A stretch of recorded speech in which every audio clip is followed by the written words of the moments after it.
Moi, regarde, moi j'ai traversé toute l'Europe centrale avec un sac à dos. J'avais un budget à l'époque de 3 euros par jour.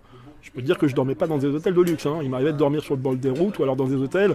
Tu soulevais le matelas, tu avais des cafards. Enfin, c'est des cucarachas, c'est des cafards qui sont comme ça. Et la nuit, si tu veux, ils me recouvraient quoi. Hein. Enfin, ils me recouvraient, j'exagère. J'en avais quoi.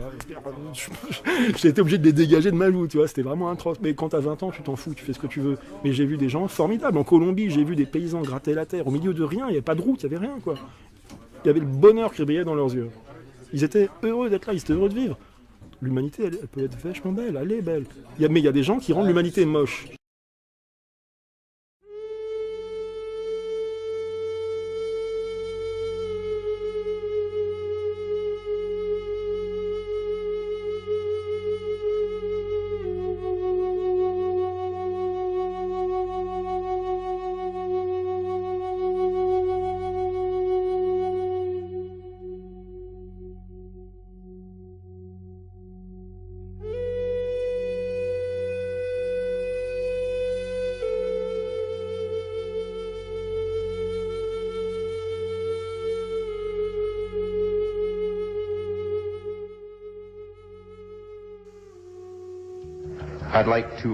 Je tiens à vous remercier d'être tous venus à cet endroit. Et je tiens à vous remercier pour avoir été accueillis ici moi-même.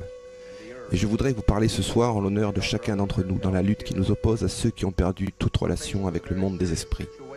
Je voudrais parler en l'honneur du vent, de l'air, de l'eau, tous les éléments naturels. Il s'agit d'un rassemblement de survie. Et l'une des choses que je vous souhaite à tous d'apprendre pendant que vous êtes ici, c'est d'apprécier l'énergie et la puissance des éléments que sont le soleil, la pluie et le vent. J'espère que vous allez sortir d'ici en ayant compris ce qu'est vraiment le pouvoir, la seule vraie puissance. Le seul vrai pouvoir, la seule vraie connexion que nous aurons jamais au pouvoir, c'est notre relation à la Terre-Mère. Nous ne devons plus nous perdre dans la confusion. Nous ne devons plus nous laisser berner par leurs illusions. Il n'y a pas de puissance militaire, il n'y a que du terrorisme militaire. Il n'y a pas de puissance économique. Il y a seulement une économie et un marché d'illusions, de leurres, dont nous sommes devenus des esclaves. C'est cela qu'il nous faut réapprendre à regarder. Ceux à qui vous déléguez le pouvoir n'ont que le pouvoir que vous leur portez, mais en réalité ils n'ont aucun véritable pouvoir dans leurs mains. Ce prétendu pouvoir n'est que de l'oppression. La puissance est en nous, car nous sommes une partie naturelle de la Terre. Nous sommes une extension de la Terre. Nous ne sommes pas séparés d'elle. Nous en faisons partie. La Terre est notre mère. La Terre est un esprit, et nous sommes un prolongement de cet esprit. Nous sommes esprit. Nous sommes le pouvoir. Ils peuvent nous faire croire que nous devons croire en eux, que nous devons assumer ces identités de consommateurs, ces identités politiques, ces identités religieuses, ces identités raciales. Ils veulent nous séparer de l'essence même de la vie. Ils veulent nous séparer de qui nous sommes. C'est un génocide perpétuel. Ils ont essayé de prendre et de supprimer notre identité naturelle, notre lien spirituel naturel avec la Terre, mais nous avons survécu. Nous avons toujours survécu. Comme les peuples autochtones de l'hémisphère occidental, nous avons appris à lutter et à vivre en raison de la lutte de notre vie. Nous avons appris à vivre avec l'harmonie et le respect, notre mère nature. Mais nous n'avons jamais oublié qui nous étions. Et nous sommes toujours présents. Quand je parcours l'Europe ou l'Amérique et que je vois la majeure partie de la population blanche, je me rends compte qu'ils ne se sentent pas opprimés. Ils se sentent impuissants. Quand je retourne au sein de mon peuple, je constate que nous ne nous sentons pas impuissants. Nous nous sentons opprimés. Nous ne voulons pas participer à ce commerce. Nous avons toujours refusé. Ainsi, par-delà le génocide physique qu'ils tentent d'infliger à nos vies, nous comprenons le génocide psychologique qu'ils ont déjà infligé à leur propre peuple. Nous comprenons le compromis qu'ils veulent que nous fassions pour notre survie, que nous soyons asservis à eux, que nous perdions comme eux notre véritable connexion au pouvoir, notre véritable connexion à la terre. Nous tous, Amérindiens, autochtones, peuple premier, allons avoir à agir en tant que passeurs et messagers. Nous allons devoir courir et agir comme autant d'enseignants. Nous allons avoir à parler à tous les gens qui daigneront écouter ce que nous pensons, ce que nous savons être juste, ces sens que nous avons préservés, Nous allons devoir trouver et inventer des façons de devenir une communication de nous-mêmes. Ils ont peur de nous. Nous devons toujours nous rappeler que chaque fois qu'ils ont créé un système, ce système s'est construit sur des mensonges et des trahisons. Tel est le propre de leur commerce, la manipulation. Leurs pouvoirs ne sont que des faiblesses. Nous devons persister dans notre lutte et rester engagés dans notre résistance, comme nous l'avons toujours fait. Peu importe combien de cellules de prison ils construisent et construiront, peu importe la corruption, le racisme, les mensonges et les coups qu'ils nous porteront, nous devons veiller par-dessus tout à ne jamais leur ressembler, à ne jamais devenir comme eux. Peu importe leur détournement de sens et leur inversion de la vie, peu importe leur nombre et peu importe leur position illusoire de respectabilité, c'est notre droiture et notre intégrité qui fera la différence. Nous prenons la décision. Nous sommes le pouvoir. Peu importe qu'ils nous exterminent, car à quoi bon vivre sur ce lieu sacré? À quoi bon être ici si nous ne pouvons pas vivre avec dignité et respect? Peu importe ce qu'ils font de nous, peu importe comment ils nous frapperont, chaque fois qu'ils le font, chaque fois qu'ils le feront, nous devons continuer. Mais nous ne devons jamais devenir comme eux. La seule chose qui m'a toujours tracassé au sujet des révolutions, c'est que chaque fois que j'ai rencontré des révolutionnaires, ils ont agi simplement par haine de l'oppresseur. Ce que nous devons faire, c'est agir par amour pour notre peuple, par amour pour notre terre-mère. Peu importe qu'ils n'éprouvent jamais d'amour pour eux-mêmes ou pour la terre. Nous devons quant à nous toujours agir par amour pour le peuple et pour la terre. Nous ne devons jamais réagir comme ceux qui n'ont plus de sens. Quelles que soient les chaînes, l'esclavage et l'esclavage. Nous devons évaluer nos valeurs, partager les connaissances. Nous devons nous débarrasser des concepts qui nous ont obligés à apprendre. Nous ne devons pas nous laisser entraîner dans leurs pièges. Quoi que nous fassions, nous devons le faire en tant que résistance. Tout ce que nous faisons en tant que peuple, tout ce que nous faisons au nom du peuple et de la terre, nous devons le faire avec humilité et avec gratitude pour ce que nous sommes et ce que nous avons. Mais nous ne devrions pas le faire avec fierté. Parce que John Wayne est fier, les Marines sont fiers, les bombardiers B-52 sont fiers. Comment allons-nous obtenir notre libération si nous prenons sur leurs caractéristiques? Il est temps pour nous tous de penser. Nous devons comprendre qu'ils veulent que nous soyons paresseux dans nos esprits, serviles dans nos vies, et vides ou avides dans notre réflexion.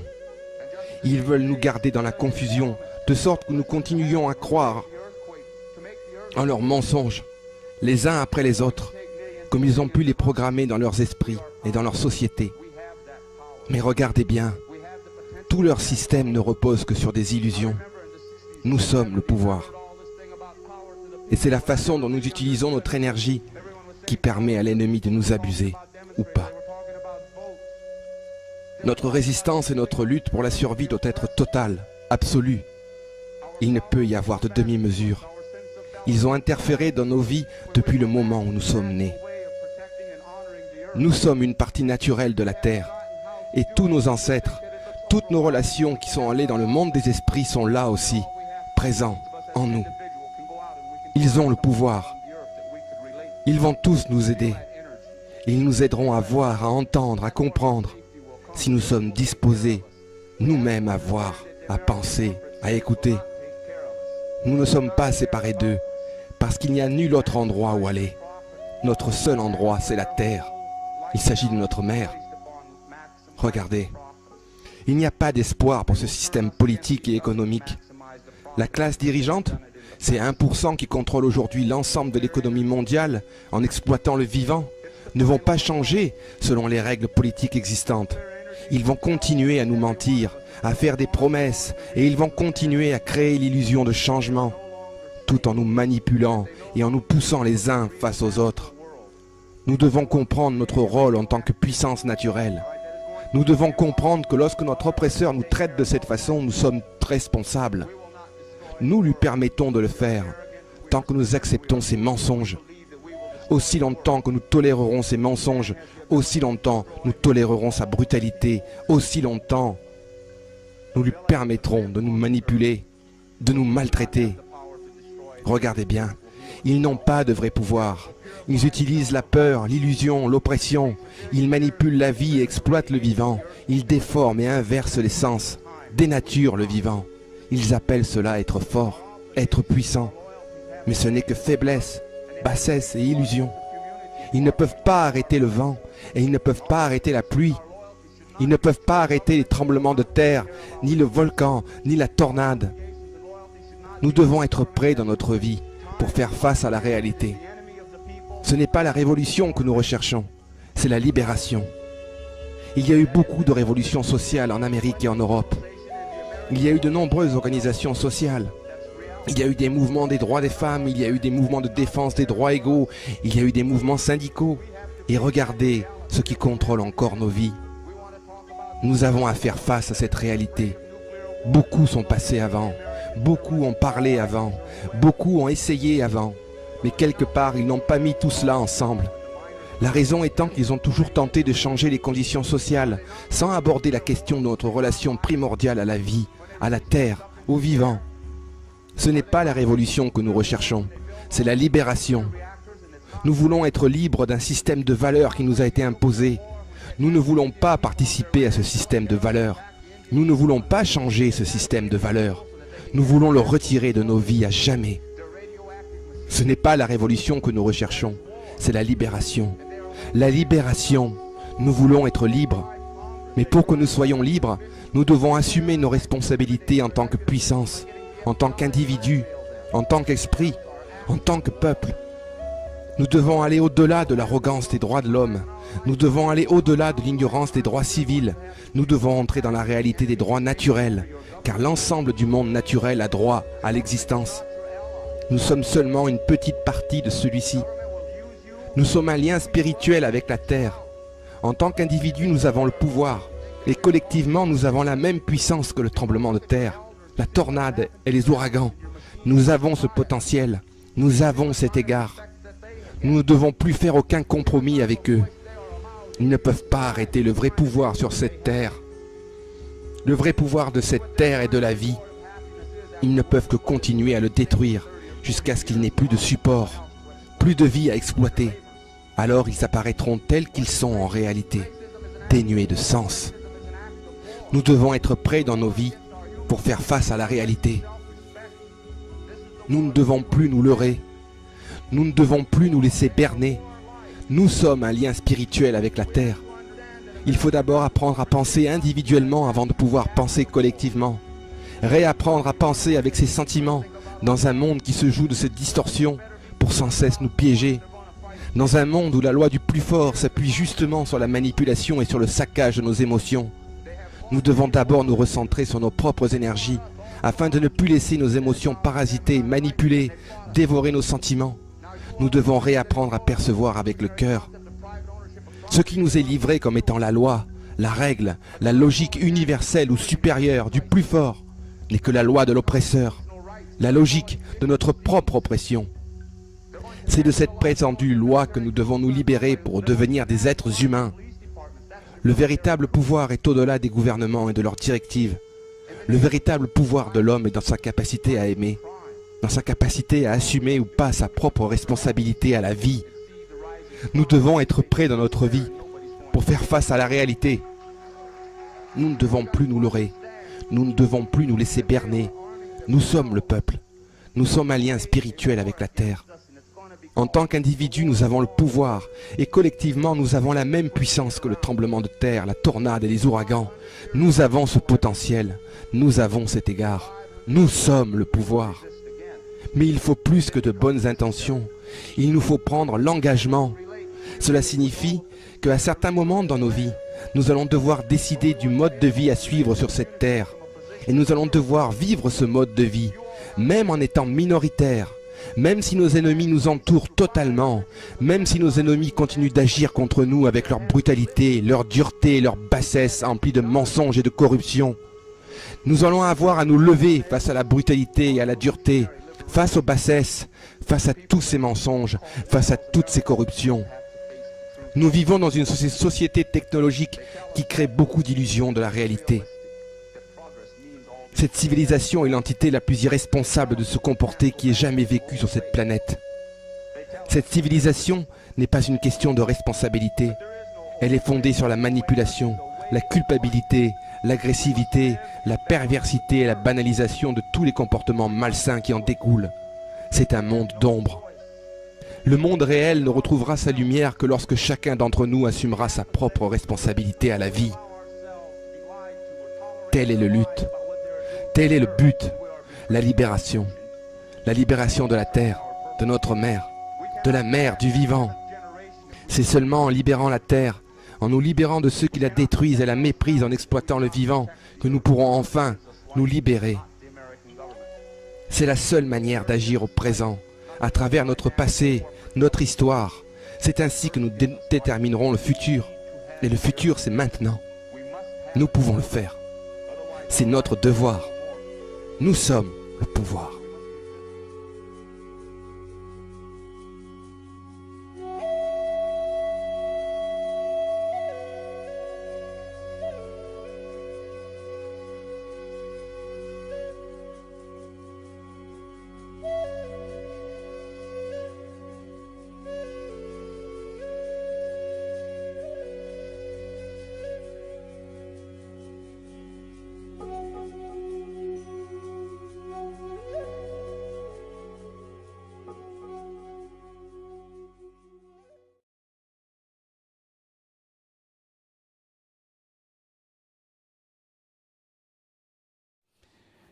Il y a quelque chose qui est important, hein, qu'il faut méditer. La politique, ça sert aussi de temps en temps à élever un petit peu l'esprit des gens et à les faire réfléchir aux choses. Le monde occidental, en fait, considère que la terre appartient aux hommes et qu'on a le droit de l'acheter, de la céder, de la vendre, de la mortifier, de la construire, de la racler, de modifier les paysages, etc. C'est une espèce de volonté démiurgique de l'homme de maîtriser la nature.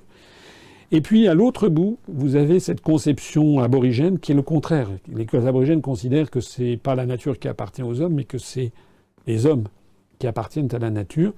Les aborigènes considèrent que la terre n'est pas cessible, qu'elle n'appartient pas aux hommes, que ce sont les hommes qui appartiennent à la terre. C'est d'ailleurs un principe qu'on trouve dans toute la zone Asie-Pacifique, on le trouve aussi en Afrique, mais dans toute la zone Asie-Pacifique, dans toute la zone Pacifique, excusez-moi, on trouve les problèmes que l'on trouve problèmes fonciers en Nouvelle-Calédonie, que je connais bien pour avoir passé 3 mois en Calédonie dans les années 80, à la fin des années 80, sur les problèmes fonciers.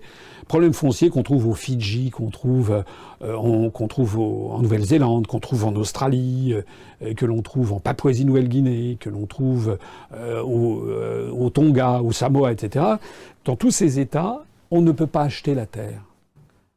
La terre est un bien, c'est comme une mère nourricière. Alors, c'est ça que je voulais vous dire, c'est que au XXIe siècle, il y a, je pense, on assistera dans les années, les décennies qui viennent, à une remise en cause du modèle occidental dont la mondialisation inévitable est devenue une impasse. C'est-à-dire que le monde occidental est lancé dans une vision du monde qui est une impasse. C'est pas vrai qu'il n'y a pas qu'au bout, la seule chose pour laquelle vivent les hommes, ça n'est pas de s'enrichir, s'enrichir, s'enrichir, s'enrichir. C'est pas vrai. Le monde de Macron est un monde à vomir. Voilà. On ne peut pas mobiliser les gens, mobiliser les jeunes. On ne peut pas vivre, tout simplement, si on pense que la seule chose et la seule et unique but de la vie, c'est d'avoir plus d'argent, de devenir milliardaire, comme le disait Macron, et d'avoir du bling-bling, d'avoir des Rolex, d'avoir je ne sais pas combien de voitures, etc. Non, c'est pas vrai. Il y a autre chose dans la vie. Toutes les grandes religions l'ont dit. Je rappelle, le Christ disait « L'homme ne se nourrit pas que de pain ». Il y a autre chose. Les gens le savent, les gens le sentent. On est dans une impasse civilisationnelle. Il faut aussi qu'on revienne à une plus juste mesure de la vie. Il faut préserver la nature. Il faut respecter la nature comme les aborigènes respectent la nature. Il faut s'émerveiller de l'air du temps, s'émerveiller, protéger les paysages. Il faut arrêter une agriculture complètement délirante, complètement hyper-productive, avec tous les désastres que ça produit en matière sanitaire, en matière de maladies auto-immunes, peut-être provoquées par le déferlement des antibiotiques, des pesticides, etc. Il faut réintroduire une société moins violente, moins agressive socialement. Il faut réintroduire, excusez-moi de le dire, peut-être un petit peu plus d'amour entre nous et entre les citoyens. Sur ce, je vous donne rendez-vous à notre université qui se tient à Azel-Rideau le 18 novembre. On a déjà pratiquement 600 personnes inscrites. Je crois que le dimanche après-midi, où il y aura une visite spéciale du château de Azel-Rideau, il n'y avait que 300 places. Je crois que c'est quasiment terminé. Donc si les gens qui m'écoutent, précipitez-vous pour vous inscrire, parce que je crois il n'y a plus qu'une quinzaine de places, si j'ai bien compris, qui ont été réservées, enfin qui peuvent être encore réservées. Et je vous dis à toutes et à tous donc de venir à cette université, si vous le souhaitez, de voter pour le congrès qui aura lieu le lendemain. Et puis je conclurai, comme d'habitude, là j'ai conclu cet entretien par le mot d'amour, qui est peu fréquent en politique. Je voudrais le conclure aussi en rappelant que nous avons tous, je pense, au fond du cœur, l'amour pour la République et pour la France.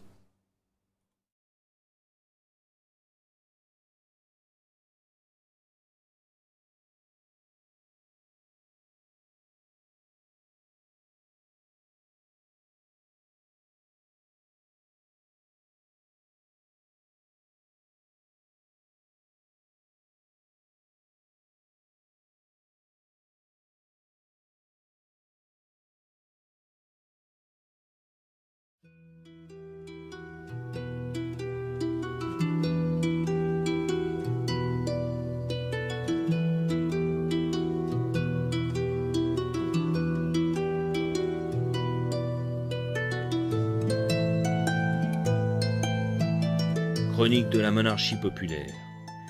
On peut toujours donner une interprétation tendancieuse aux événements historiques, mais il reste les faits, les documents d'archives, les édits, les actes notariés, les dossiers des jurants des droits coutumiers, les guildes des libertés régionales à découvrir dans les greniers, mairies ou églises, comme dormant quelquefois chez les particuliers.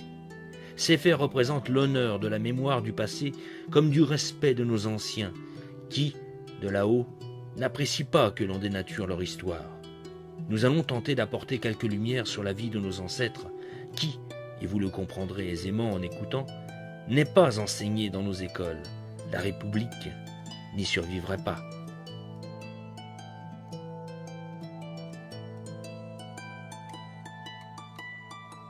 Écoutons l'historien Pirenne qui disait « L'histoire semble avoir été écrite par ses propres ennemis.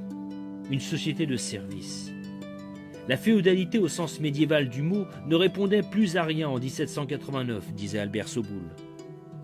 Il faut, pour comprendre la vie de nos ancêtres, nous débarrasser de tout préjugé ancré dans nos esprits par l'enseignement étatisé de la République, dont le but est justement de détruire toute référence au passé. Et pire, le dénaturer en y apportant des images les plus caricaturales possibles. Cage de Louis XI, roi fainéant, arbitraire royal, esclavage de la société, etc. Tout ce qui peut salir notre passé pré-révolutionnaire est accueilli avec délectation pour ainsi renforcer et glorifier l'arrivée des Lumières et 1789 comme une libération populaire attendue depuis 8 siècles. Il faut regarder, comprendre, étudier avec les yeux et l'esprit d'alors, afin d'éviter de grandes maladresses, des jugements trop hâtifs et une incompréhension totale des situations vécues. Loin d'idéaliser cette période, pourtant obscurcie à souhait par nos contemporains, gardons l'esprit critique, regardons la vie communautaire vécue alors intensément, écartons les affres du temps, épidémies et guerres, et comparons certaines conditions de vie, et nous verrons ce que nous pouvons tirer comme enseignement pour aujourd'hui et demain. Écoutons Pierre Gaxotte. En 1 heure de voiture, on passe d'un bon pays dans un mauvais, d'une terre grasse à un sol ingrat. Il suffit d'un jour de grêle pour mettre un village dans la désolation. Une récolte qui s'annonce bien en juin et misérable en juillet. Un printemps ensoleillé rachète un hiver détestable. D'une année à l'autre, tout change. D'une province à l'autre, tout varie. Malgré des hauts et des bas, suivant les époques, le commerce connaissait depuis longtemps des échanges internationaux et des produits du monde entier étaient vendus sur nos marchés de France. Jean-Pierre Poli, dans La Provence et la société féodale, disait « Lorsque les Lombards viennent aux foires de Saint-Gilles ou de Fréjus, ce n'est pas seulement pour apporter la soie et les épices et remporter des fourrures. Ce qu'ils chargent dans leurs grosses nefs, c'est le sel qui passe au ton-lieu de Gênes, le bois descendu par le Rhône jusqu'à Saint-Gilles. C'est le blé, les ballots de drap qui ont passé tous les ton-lieux. Dans l'identité de la France, Fernand Braudel cite les foires où se vendaient les draps de Saint-Riquier, de Chartres, d'Étampes, de Beauvais, d'Amiens, d'Arras. Au XIIe et XIIIe siècle, la France était en plein essor. Rouen, Laval, Arras, Reims s'enrichissaient.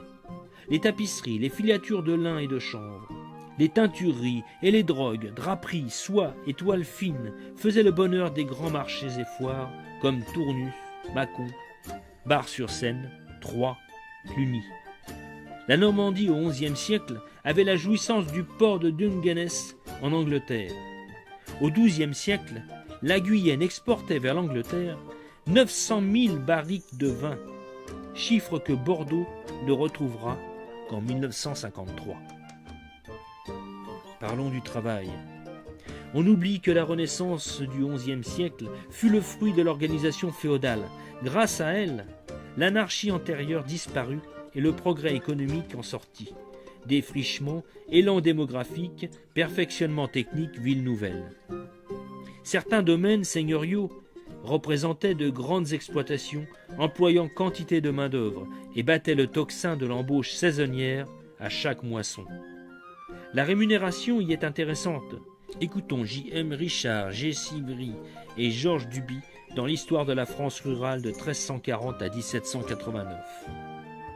Vers 1320, les moissonneurs artésiens de Thierry d'Hirson prélèvent en guise de salaire la 12e gerbe. En 1334-1335, à Renaud-Folly, sur les bords de la Sambre, dans le domaine du comte de Hainaut, il fallait au maximum 130 jours de travail au faneur le plus mal rémunéré, 6 deniers tournois par jour, qui achetait du froment au prix fort, 33 sols le muid de Mons, pour acquérir environ 500 kilos de pain, soit, en gros, sa consommation annuelle de céréales. Mieux, autour de 1338, un journalier provençal pouvait, en se louant moins d'un quart d'année à la commanderie des Hospitaliers à Brasse, recueillir en salaire l'équivalent des profits d'une exploitation paysanne de 12 hectares. N'oublions pas que la France est diversité et qu'à d'autres endroits le travail est moins rémunéré, que certains seigneurs parviennent juste à se nourrir et que les communautés rurales se dégagent petit à petit de l'emprise de ceux-ci. Il faut considérer que la production agricole française représentait la principale force économique de notre pays, donc soumise aux aléas du climat. Les populations vivaient avec les risques d'épidémies et disettes, sans compter les bandes armées et pillards d'hiver. Enfin, encore mal maîtrisées par le pouvoir royal s'organisant. Quant aux guerres, elles se passaient le plus souvent à l'extérieur de nos frontières. Parlons maintenant d'une forme de démocratie et des libertés des communautés. Les villages, communes, paroisses se géraient entièrement et pourraient faire pâlir par leur vigueur nos communautés d'aujourd'hui.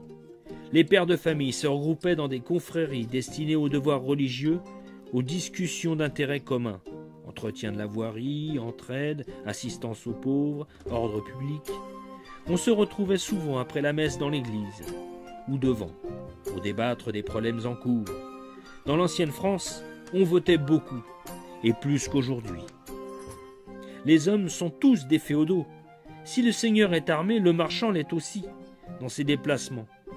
On retrouve l'esprit de l'époque romaine, où l'homme était soldat et agriculteur. Franz von Brentano, dans le Moyen-Âge, disait « Les patriciens vont au combat entourés de leurs clients, comme les barons escortés de leurs vassaux. » Il était courant de voir les mères de famille se réunir après la messe pour l'élection d'une sage-femme attitrée. Nous sommes loin de la pagaille démocratique, mais c'est peut-être pour cela que l'organisation monarchique était plus humaniste, plus responsable et donc de caractère social. Comprenons bien la véritable démocratie, ou plutôt démophilie. On votait pour des choses concrètes, et non, comme nous le voyons trop souvent, inutilement car les jeux sont faits. Que valent nos consultations dites démocratiques d'aujourd'hui? Le président de la République, Nicolas Sarkozy, le 21 juillet 2008, disait « Les Irlandais devront revoter le traité de Lisbonne qu'ils ont rejeté par référendum le 12 juin. » Le Danemark, après avoir voté non en juin 1992 au traité de Maastricht, a finalement voté oui un an plus tard. L'Irlande en 2001, qui avait déjà voté non au traité de Nice, a aussi finalement voté oui un an plus tard. Le référendum français sur le traité établissant une constitution pour l'Europe le 29 mai 2005 fut négatif et pourtant. Faudrait-il parler de toutes les élections sponsorisées par millions que nous payons et dont la représentation est partisane et non méritée? À quand la compétence choisie et non l'idéologie? Ce serait un progrès, l'avenir. Sommes-nous si évolués pour ne pas avoir compris cela, alors qu'aux temps médiévaux, si imparfaits pourtant, les élections étaient plus efficaces et représentatives qu'aujourd'hui? Voilà l'empirisme, voilà les leçons du passé, voilà pourquoi le passé n'est plus enseigné. Le citoyen pourrait comprendre, la vérité rend libre. L'Église dans cette société chrétienne recoupait les fonctions laïques et religieuses, où tout événement est annoncé au son des cloches du village. L'Église suppléait à l'ordre social, mais ne dirigeait pas l'État, car le roi de France était sacré, comme un évêque, et donc tempérait les exigences des ecclésiastiques. L'organe essentiel de la communauté était formé par la réunion des chefs de famille, qui pouvaient y siéger et y voter. On voit parfois les veuves y tenir leur place. On peut signaler la place de la femme alors. N'oublions pas qu'en République, son droit de vote est récent. Continuons avec l'histoire de la France rurale de 1340 à 1789. L'assemblée des manants et habitants se tenait un dimanche à l'issue de grandes messes, après annonce par le desservant au trône. Dans les solides communautés du Midi, riches de leur tradition médiévale, on se réunissait à la maison de ville, sous la présidence des consuls. Ailleurs, la séance se tenait à la porte et principale entrée de l'église, et l'on peut encore voir dans certains villages le porche garni de bancs de pierre qui servait à cet usage. L'assemblée jouissait d'une très large liberté, même lorsqu'elle était présidée par des officiers seigneuriaux. C'est elle qui prenait toutes les décisions importantes pour la vie de la communauté, qui élisait ses représentants et ses agents. De même, l'Assemblée était consultée sur toutes les affaires concernant la communauté. Érection d'une justice seigneuriale nouvelle, transfert du revenu de la cure, création d'un marché, rédaction des coutumes. On y discutait de tout. Impôts, exemptions, droits et privilèges communautaires. En fait, tous possédaient des privilèges en ancienne France. Choix du maître d'école, aménagement et construction. Les pauvres avaient des droits. Glanage et usage des chaumes après les récoltes, utiliser les biens communaux, etc. On partageait les tâches de la vie communautaire pour le bonheur de tous. On est loin de l'assistanat d'aujourd'hui. Il est toujours bon de sortir la vérité des archives afin de confronter les incohérences de la pensée dominante. Inlassablement, nous montrerons le caractère indéniable de l'humanisme réel d'une institution ancrée dans l'inconscient collectif de notre peuple, le caractère social et populaire de la monarchie. Notre jour viendra.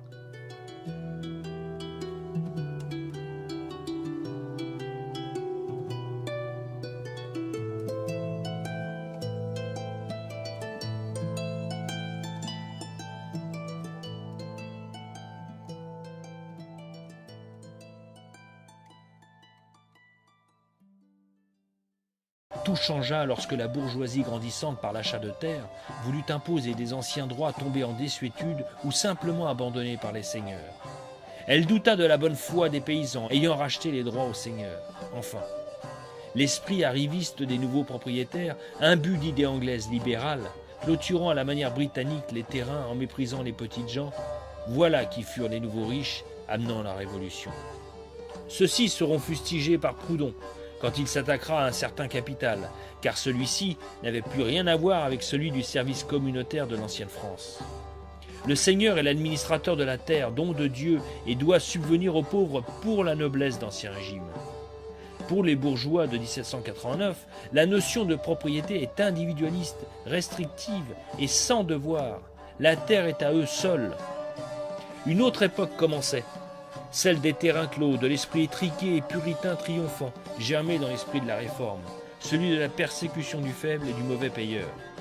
De ces abus naîtront plus tard les anarchistes écœurés de la bande à Bonneau, que seul le royaliste Léon Daudet défendra dans les colonnes de l'Action française, en disant qu'ils n'étaient que les résultats de la situation créée par la désorganisation de 1789. Le XIXe siècle verra l'abominable esclavage du monde ouvrier, désormais sans la protection des organisations corporatistes d'avant 1789. L'arrivée d'un temps nouveau, celui où la bureaucratie domine et où l'homme passe de la condition de serf à celle de soumission totale à un faux bonheur matériel totalement dépourvu de toute relation humaine. Renan disait que depuis la Révolution, l'homme naissait enfant trouvé et mourait célibataire. Notre époque n'a plus rien à voir avec la France de jadis. L'individualisme règne et notre grande maladie d'aujourd'hui est la misère morale. La libération de demain sera dans la redécouverte de ce qui demeure les vérités essentielles de la vie et non de la survie dans un monde où l'homme n'a plus sa place ou deviendra un robot. Le vieux maître de Martigues définissait ainsi les raisons de son combat. Nous bâtissons l'arche nouvelle, catholique, classique, hiérarchique, humaine, où les idées ne seront plus des mots en l'air, ni les institutions des leurs inconsistants, ni des lois des brigandages. Les administrations des pilleries et des gabegies, où revivra ce qui mérite de revivre, en bas les républiques, en haut la royauté, et par-delà tous les espaces la papauté. Il est toujours bon de sortir la vérité des archives afin de confronter les incohérences de la pensée dominante.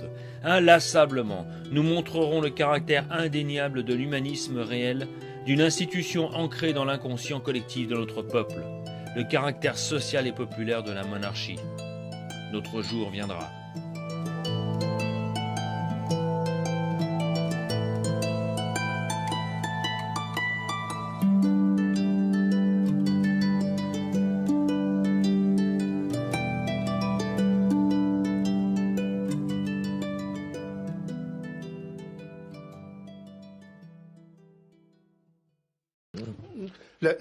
On appelle à travers Héraclite, Parménide et Empédocle la tradition primordiale, la tradition du primordius, qui veut dire à la fois la tradition du champ premier et la tradition du champ de l'essentialité. C'est-à-dire qu'à un moment donné, c'est ce que dit Empédocle, les terrains n'étaient pas divisés, l'homme n'était pas divisé, le cosmos n'était pas scindé.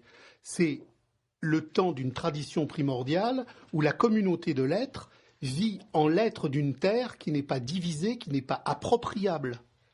Et c'est ce que l'on trouve, les auditeurs peuvent aller voir Tacite ou Jules César, ils verront comment vivaient les Germains de cette époque-là, et c'est très intéressant. Bon, je reviens sur ce que disait cette personne à propos de Gabriel Marcel, l'être et l'avoir. Effectivement, donc on a le temps de la communauté primordiale est un temps où il n'y a pas d'avoir, puisqu'il n'y a pas de possession. Le paysan ne possède pas une terre. Un groupe humain, en tant que génos, est dans les racines de la terre. Il n'y a pas de... Si vous voulez, le concept même de possession et d'appropriation n'est pas possible. Chez les Sioux, comme chez les Germains, la terre est la communauté de l'être. C'est pour ça d'ailleurs que l'homme est humus. L'homo est humus. Il est terre. Il n'est pas sur la terre. Il n'est pas de la terre, il est en le mouvement de la terre. Dans l'ancien système n'était pas socialiste du tout, mais il était d'économie morale. Et un jour, je me souviens, j'ai dit économie morale à quelqu'un, à piqué, fou rire, l'économie morale. Le mot économie a tellement mauvaise presse qu'on n'arrive pas à imaginer qu'il puisse être moral. Depuis que Sarkozy a voulu moraliser le capitalisme, on a tendance à voir ça comme une sorte d'oxymore. L'économie, c'est quoi? C'est la gestion de la maison. Bien sûr. Hein, l'économie, c'est quoi? Le mot économie, c'est la maison. C'est la maison. C'est le ménage, donc c'est l'économie domestique. L'économie, c'est la gestion des biens de la communauté. C'est ça. Eh bien, elle peut être morale. Et l'ancienne économie, avant la victoire du capitalisme, elle est fondée sur des principes moraux. Et à partir des Lumières, les principes moraux, donc relevant de la religion, sont remplacés par la logique du profit individuel. Voilà. C'est de plus en plus ce que je vois. Alors, je n'ai pas dit que c'était très très bien avant, qu'il n'y avait pas d'abus et qu'il n'y avait pas... J'ai pas dit ça. C'est évident qu'il y avait des abus. Mais dans son esprit, dans l'esprit, le bien commun était ce qu'on recherchait. Et on n'avait pas le droit de s'enrichir indûment.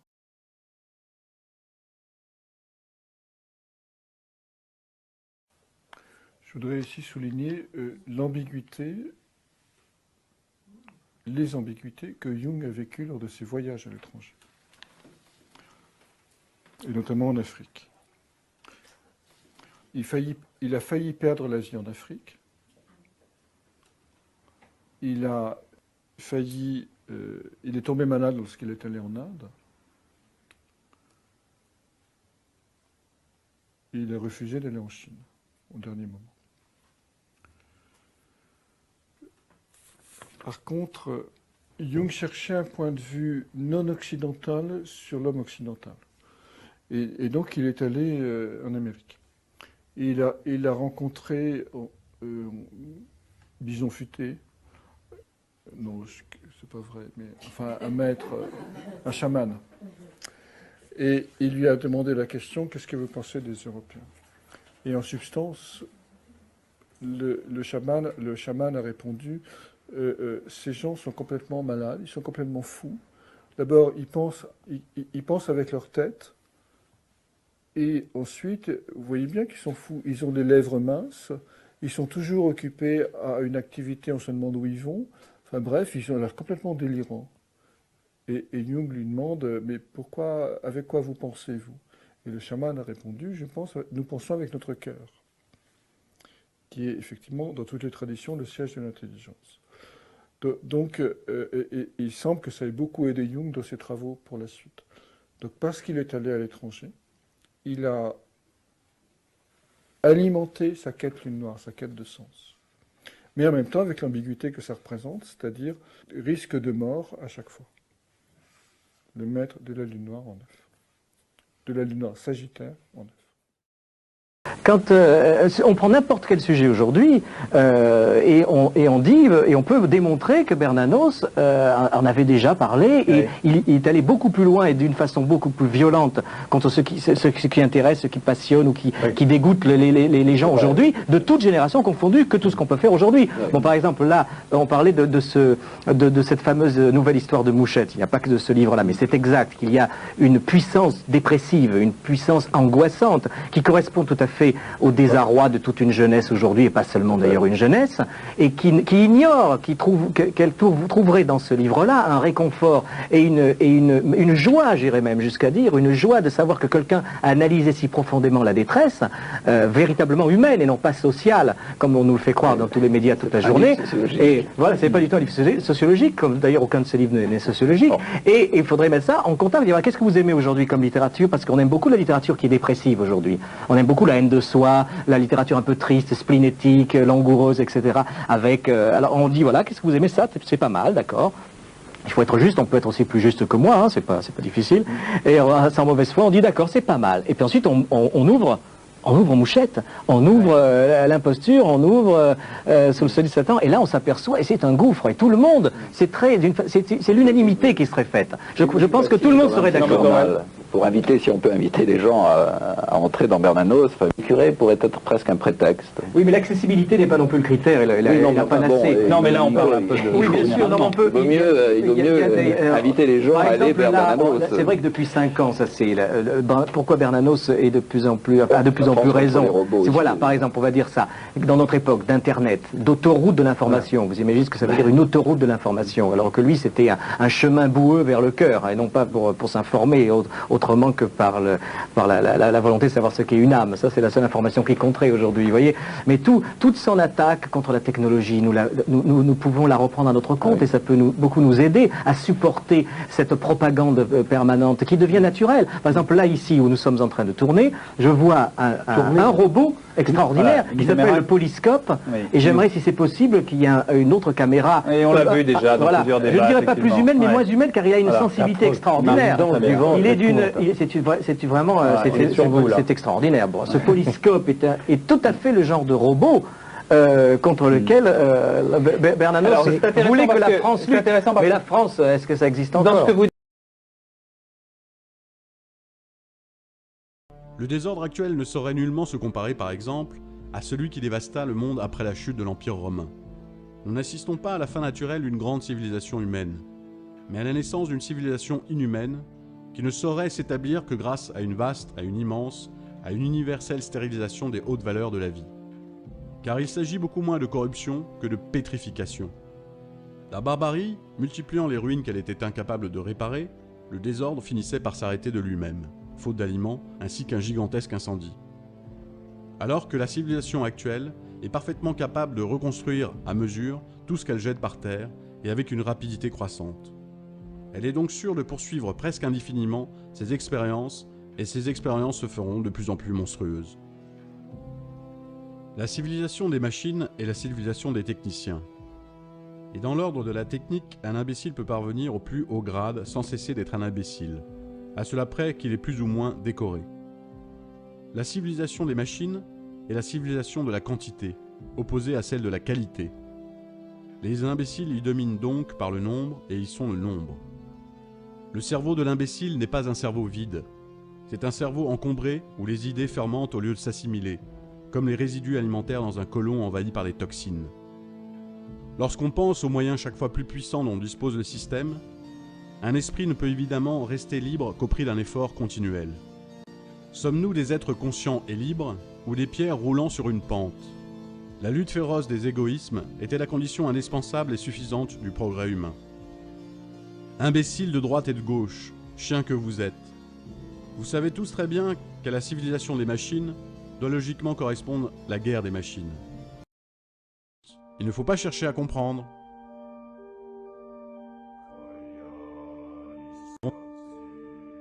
Obéissance et irresponsabilité.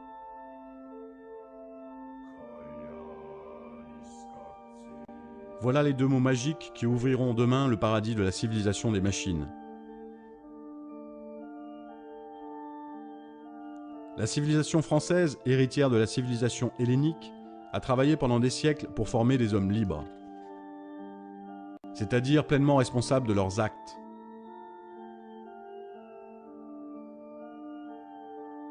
La France refuse d'entrer dans le paradis des robots.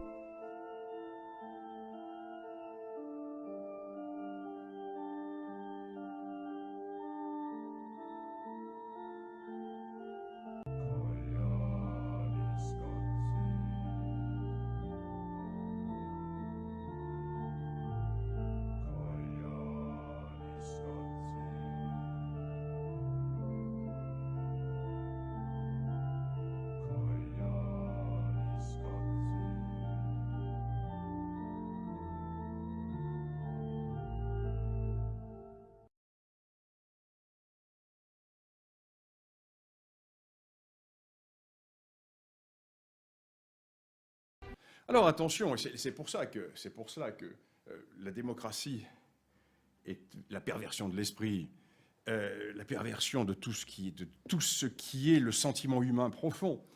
Parce que nous n'avons pas toujours été des citoyens isolés, hommes-robots consommateurs, face à l'État tout-puissant, ayant pour seule liberté d'aller mettre un bout de papier dans une boîte carrée après avoir été desserré par une boîte à images pendant quelques mois. Non, c'est pas ça. Nous avions des sociétés qui étaient des sociétés enracinées. Nous avions des sociétés qui étaient des sociétés avec les corps intermédiaires, avec les solidarités, etc. Elles ont été cassées. Alors le problème de les recréer, c'est autre chose. Ça, c'est un autre problème.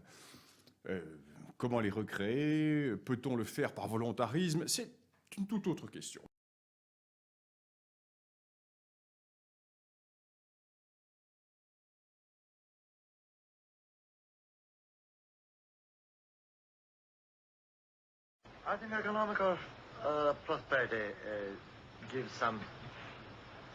Je trouve que la prospérité économique nous apporte déjà un sentiment d'ennui, qu'elle apporte un énorme vide spirituel et inspire une insupportable lassitude, surtout chez les intellectuels. Mais je crois, pas seulement chez les intellectuels, mais aussi parmi les jeunes générations et une bonne part de la population. Je crois qu'actuellement, nous sommes toujours insatisfaits, jamais contents, et nous ne pouvons faire confiance à une telle prospérité économique. Nous héritons de la tradition des samouraïs qui vivaient pour l'honneur et le spirituel, et qui, vous savez, méprisaient l'argent.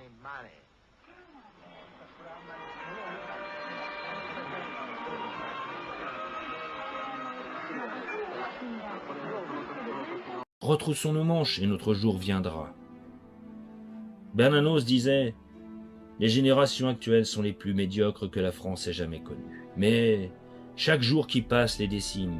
L'heure viendra où elles rempliront les cimetières. Et je me demande si elles seront seulement capables d'engraisser, mortes, une terre qu'elles n'ont pas su défendre vivante. La France doit tenir bon jusque-là. J'écris ces lignes sans haine et sans mépris pour ces condamnés.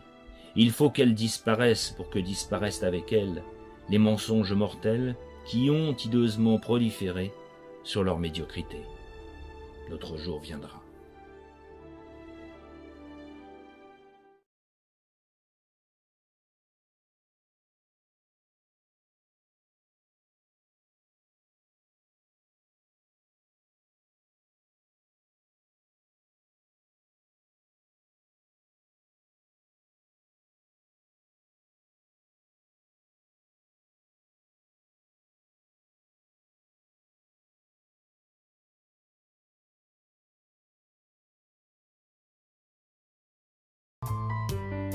La relation marchande a tendance à se substituer à toute autre relation et à absorber tout autre type de relation et à détester. La relation marchande ne supporte pas qu'il y ait des relations qui ne soient pas marchandes.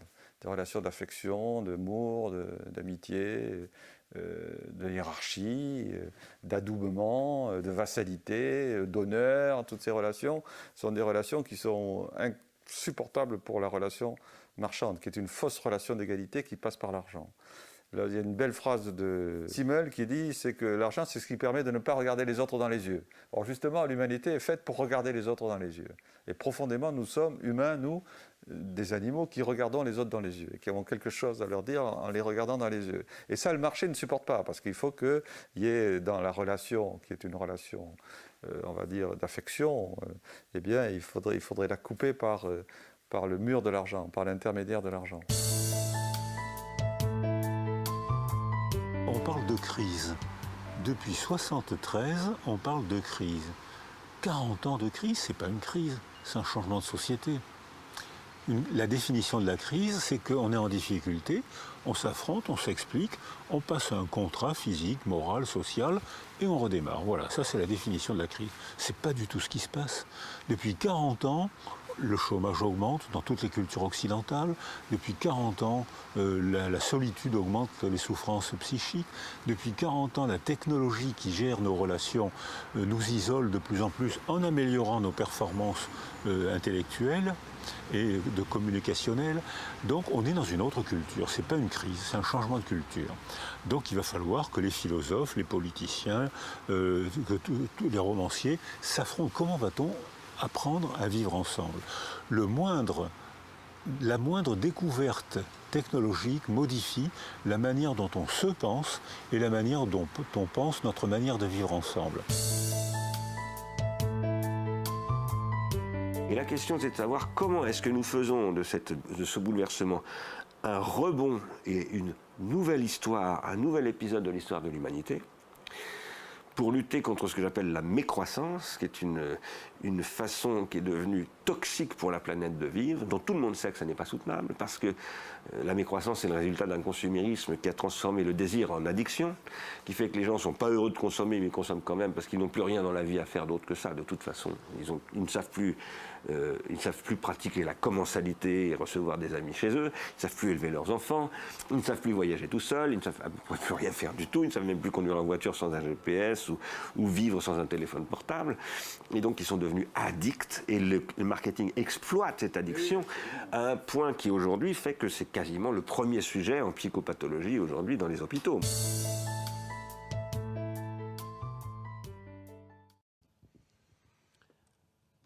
Merci de cette question. Le point est absolument essentiel. Il me conduit à revenir sur ce que je crois être le point aveugle de notre condition politique et le point aveugle de beaucoup des discours politiques qu'on a tellement entendus au cours de ces 20 ou 30 dernières années. Parce que c'est facile d'opposer la droite et la gauche.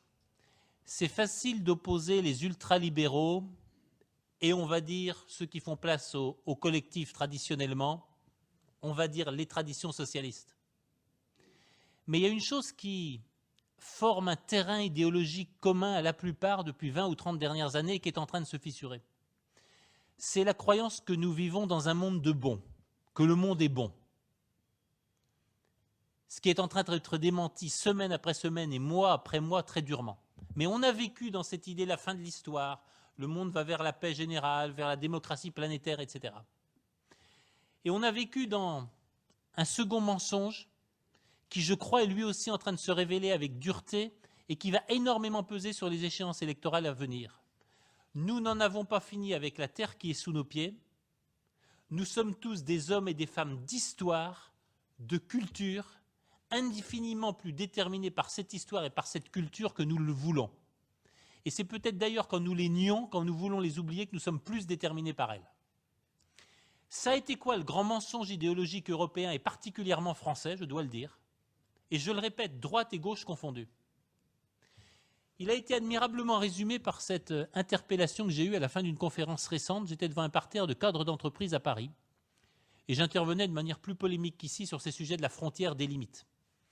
Et une jeune femme DRH d'une grande boîte du CAC 40 m'a dit tout ce que vous dites me trouble, je voudrais vous raconter l'expérience récente. Je suis dans une région proche de Paris où on a choisi de scolariser ma fille, ça ne va pas sans difficulté, mais par conviction, de la scolariser dans l'école publique. Elle a 12-13 ans et elle est dans une école où maintenant nombre de ses copines de classe arrivent voilées. Elles sont musulmanes, elles portent le voile. Et donc elle est venue un soir un peu toute troublée en disant, parler avec elle, elle me dit « Mais toi, t'es quoi? Toi, tu portes pas le voile, tu n'as aucun signe. Toi, tu es quoi ?» Et donc cette jeune femme de me dire, on s'est parlé avec son père, elle me dit « Ma chérie, on va te répondre, qu'est-ce qu'on va lui dire ?» Et on l'a prise et on lui a dit « Écoute, on va te dire, c'est simple, nous on n'est rien. » Ce rien, ça a été le fruit de toute une élaboration politique et idéologique qui dit que l'espace public doit être vide et qui dit que nous, Européens, serions infiniment capables de toutes les différences individuelles, mais que le collectif devait être un collectif marqué par rien. Aucune marque de distinction, aucune marque d'appartenance, aucun signe religieux, aucun signe politique, rien dans l'espace public. Nous serions habités par le rêve du rien. Je le dis très simplement comme je le vis dans le reste des pays du monde, ça ne marche pas longtemps, on ne peut pas être rien. Nous sommes des femmes et des hommes de quelque chose, nous sommes habités par des croyances, par des valeurs, par des traditions, par une histoire, et c'est quand on veut les oublier qu'elles se ramènent le plus violemment à nous. Et je vais vous le dire tout net, j'ai une inquiétude politique actuellement en Europe, c'est qu'avec d'autant plus de violence, on veut nier que nous avons des singularités et nous avons une identité dont nous pouvons être fiers. Nous sommes travaillés par une histoire, par des croyances, par des valeurs qui nous sont propres et qui ne font pas de nous des Chinois ou des Américains comme les autres.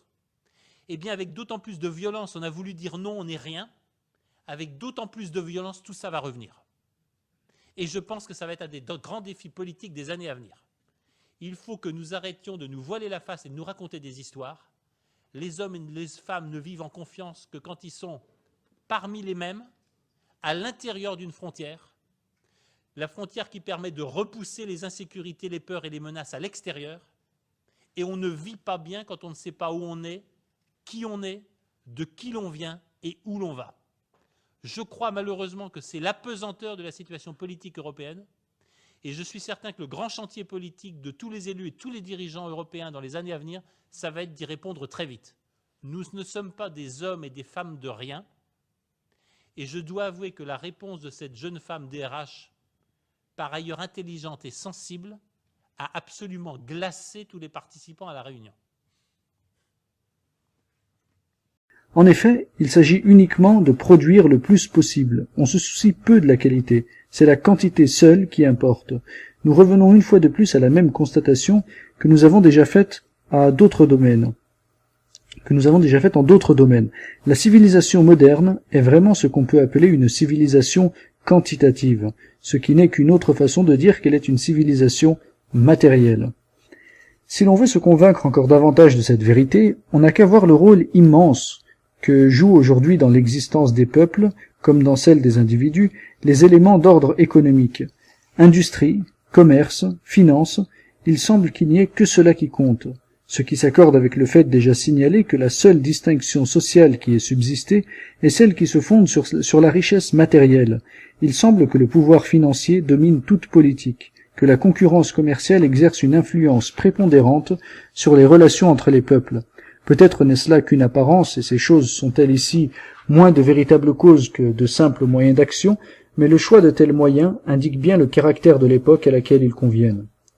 D'ailleurs, nos contemporains sont persuadés que les circonstances économiques sont à peu près les uniques facteurs des événements historiques, et ils s'imaginent même qu'il en a toujours été ainsi. On est allé en ce sens jusqu'à inventer une théorie qui veut tout expliquer par là exclusivement, et qui a reçu l'appellation significative de matérialisme historique. On peut voir là encore l'effet d'une de ces suggestions auxquelles nous faisions allusion plus haut, suggestions qui agissent d'autant mieux qu'elles correspondent aux tendances de la mentalité générale. Et l'effet de cette suggestion est que les moyens économiques finissent par déterminer réellement presque tout ce qui se produit dans le domaine social.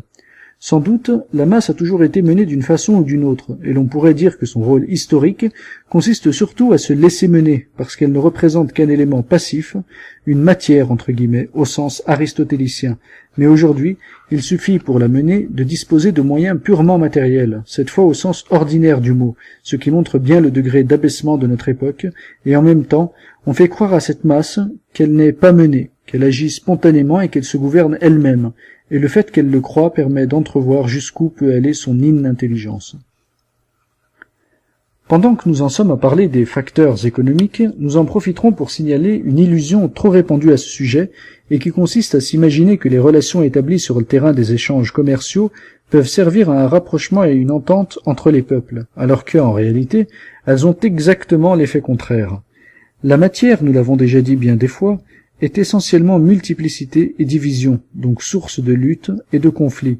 Aussi, qu'il s'agisse des peuples ou des individus, le domaine économique n'est-il et ne peut-il être que celui des rivalités d'intérêts. En particulier, l'Occident n'a pas à compter sur l'industrie, non plus que sur la science moderne dont elle est inséparable, pour trouver un terrain d'entente avec l'Orient. Si les Orientaux en arrivent à accepter cette industrie comme une nécessité fâcheuse et d'ailleurs transitoire, car pour eux elle ne saurait être rien de plus, ce ne sera jamais que comme une arme leur permettant de résister à l'envahissement occidental et de sauvegarder leur propre existence. Il importe que l'on sache bien qu'il ne peut en être autrement. Les Orientaux, qui se résignent à envisager une concurrence économique vis-à-vis de l'Occident, malgré la répugnance qu'ils éprouvent pour ce genre d'activité, ne peuvent le faire qu'avec une seule intention, celle de se débarrasser d'une domination étrangère qui ne s'appuie que sur la force brutale, sur la puissance matérielle que l'industrie met précisément à sa disposition. La violence appelle la violence, mais on devra reconnaître que ce ne sont certes pas les Orientaux qui auront recherché la lutte sur ce terrain. Du reste, en dehors de la question des rapports de l'Orient et de l'Occident, il est facile de constater qu'une des plus notables conséquences du développement industriel est le perfectionnement incessant des engins de guerre et l'augmentation de leur pouvoir destructif dans de formidables proportions. Cela seul devrait suffire à anéantir les rêveries pacifistes entre guillemets de certains admirateurs du progrès entre guillemets moderne. Mais les rêveurs et les idéalistes entre guillemets sont incorrigibles, et leur naïveté semble n'avoir pas de borne. L'humanitarisme entre guillemets qui est si fort à la mode ne mérite assurément pas d'être pris au sérieux, mais il est étrange qu'on parle tant de la fin des guerres à une époque où elles font plus de ravages qu'elles n'en ont jamais fait, non seulement à cause de la multiplication des moyens de destruction, mais aussi parce que, au lieu de se dérouler entre des armées peu nombreuses et composées uniquement de soldats de métier, elles jettent les uns contre les autres tous les individus indistinctement, y compris les moins qualifiés pour remplir une semblable fonction. C'est là encore un exemple frappant de la confusion moderne, et il est véritablement prodigieux, pour qui veut y réfléchir, qu'on en soit arrivé à considérer comme toute naturelle une levée en masse ou une mobilisation générale, que l'idée d'une nation armée ait pu s'imposer à tous les esprits, à de bien rares exceptions près. On peut aussi voir là un effet de la clairvoyance à la seule force du nombre. Il est conforme au caractère quantitatif de la civilisation moderne de mettre en mouvement des masses énormes de combattants. Et, en même temps, l'égalitarisme, entre guillemets, y trouve son compte, aussi bien que dans des institutions comme celle de l'instruction obligatoire, entre guillemets, et du suffrage universel, entre guillemets. Ajoutons encore que ces guerres généralisées n'ont été rendues possibles que par un autre phénomène spécifiquement moderne, qui est la constitution des nationalités, entre guillemets, conséquence de la destruction du régime féodal d'une part, et, d'autre part, de la rupture simultanée de l'unité supérieure de la chrétienté, entre guillemets, du Moyen-Âge, et, sans nous attarder à des considérations qui nous entraîneraient trop loin, notons aussi, comme circonstance aggravante, la méconnaissance d'une autorité spirituelle pouvant seule exercer normalement un arbitrage efficace, parce qu'elle est, par sa nature même, au-dessus de tous les conflits d'ordre politique.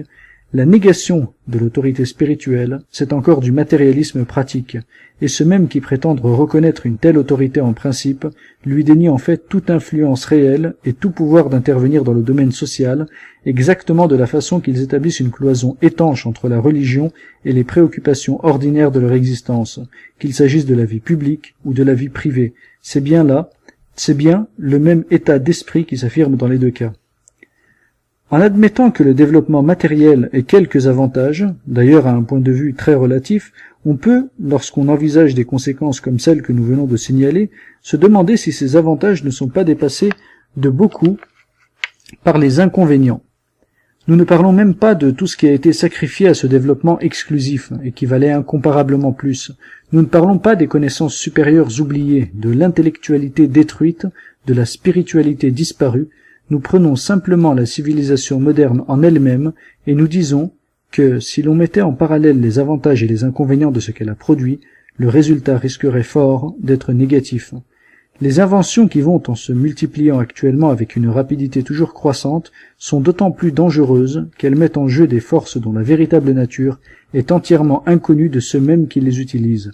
Et cette ignorance est la meilleure preuve de la nullité de la science moderne sous le rapport de la valeur explicative, donc en tant que connaissance, même bornée au seul domaine physique.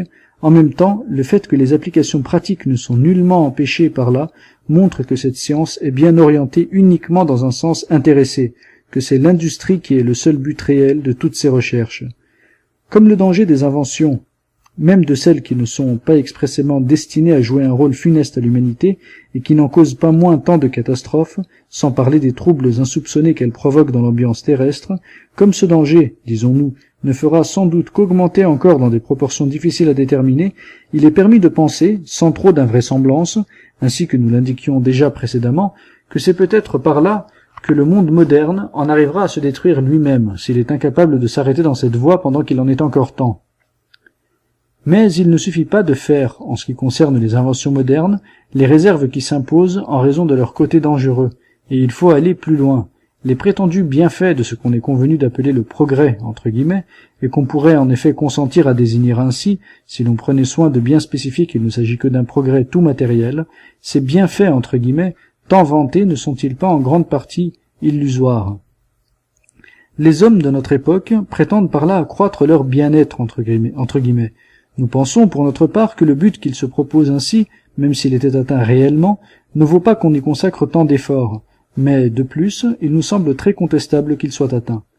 Tout d'abord, il faudrait tenir compte du fait que tous les hommes n'ont pas les mêmes goûts, ni les mêmes besoins, qu'il en est encore malgré tout qui voudraient échapper à l'agitation moderne, à la folie de la vitesse, et qui ne le peuvent plus. Osera-t-on soutenir que, pour cela, ce soit un bienfait entre guillemets, que de leur imposer ce qui est le plus contraire à leur nature? On dira que ces hommes sont peu nombreux aujourd'hui, et on se croira autorisé par là à les tenir pour quantité négligeable.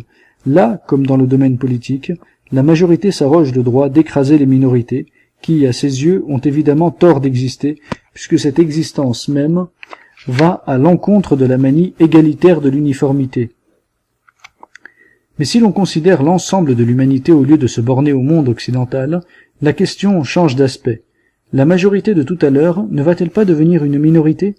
Aussi n'est-ce plus le même argument qu'on fait valoir dans ce cas, et par une étrange contradiction, c'est au nom de leur supériorité, entre guillemets, que ces égalitaires, entre guillemets, veulent imposer leur civilisation au reste du monde, et qu'ils vont porter le trouble chez des gens qui ne leur demandaient rien.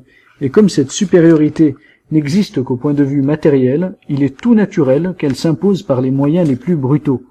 Qu'on ne s'y méprenne pas d'ailleurs. Si le grand public admet de bonne foi ces prétextes de civilisation entre guillemets, il en est certain pour qui ce n'est qu'une simple hypocrisie moraliste entre guillemets, un masque de l'esprit de conquête et des intérêts économiques.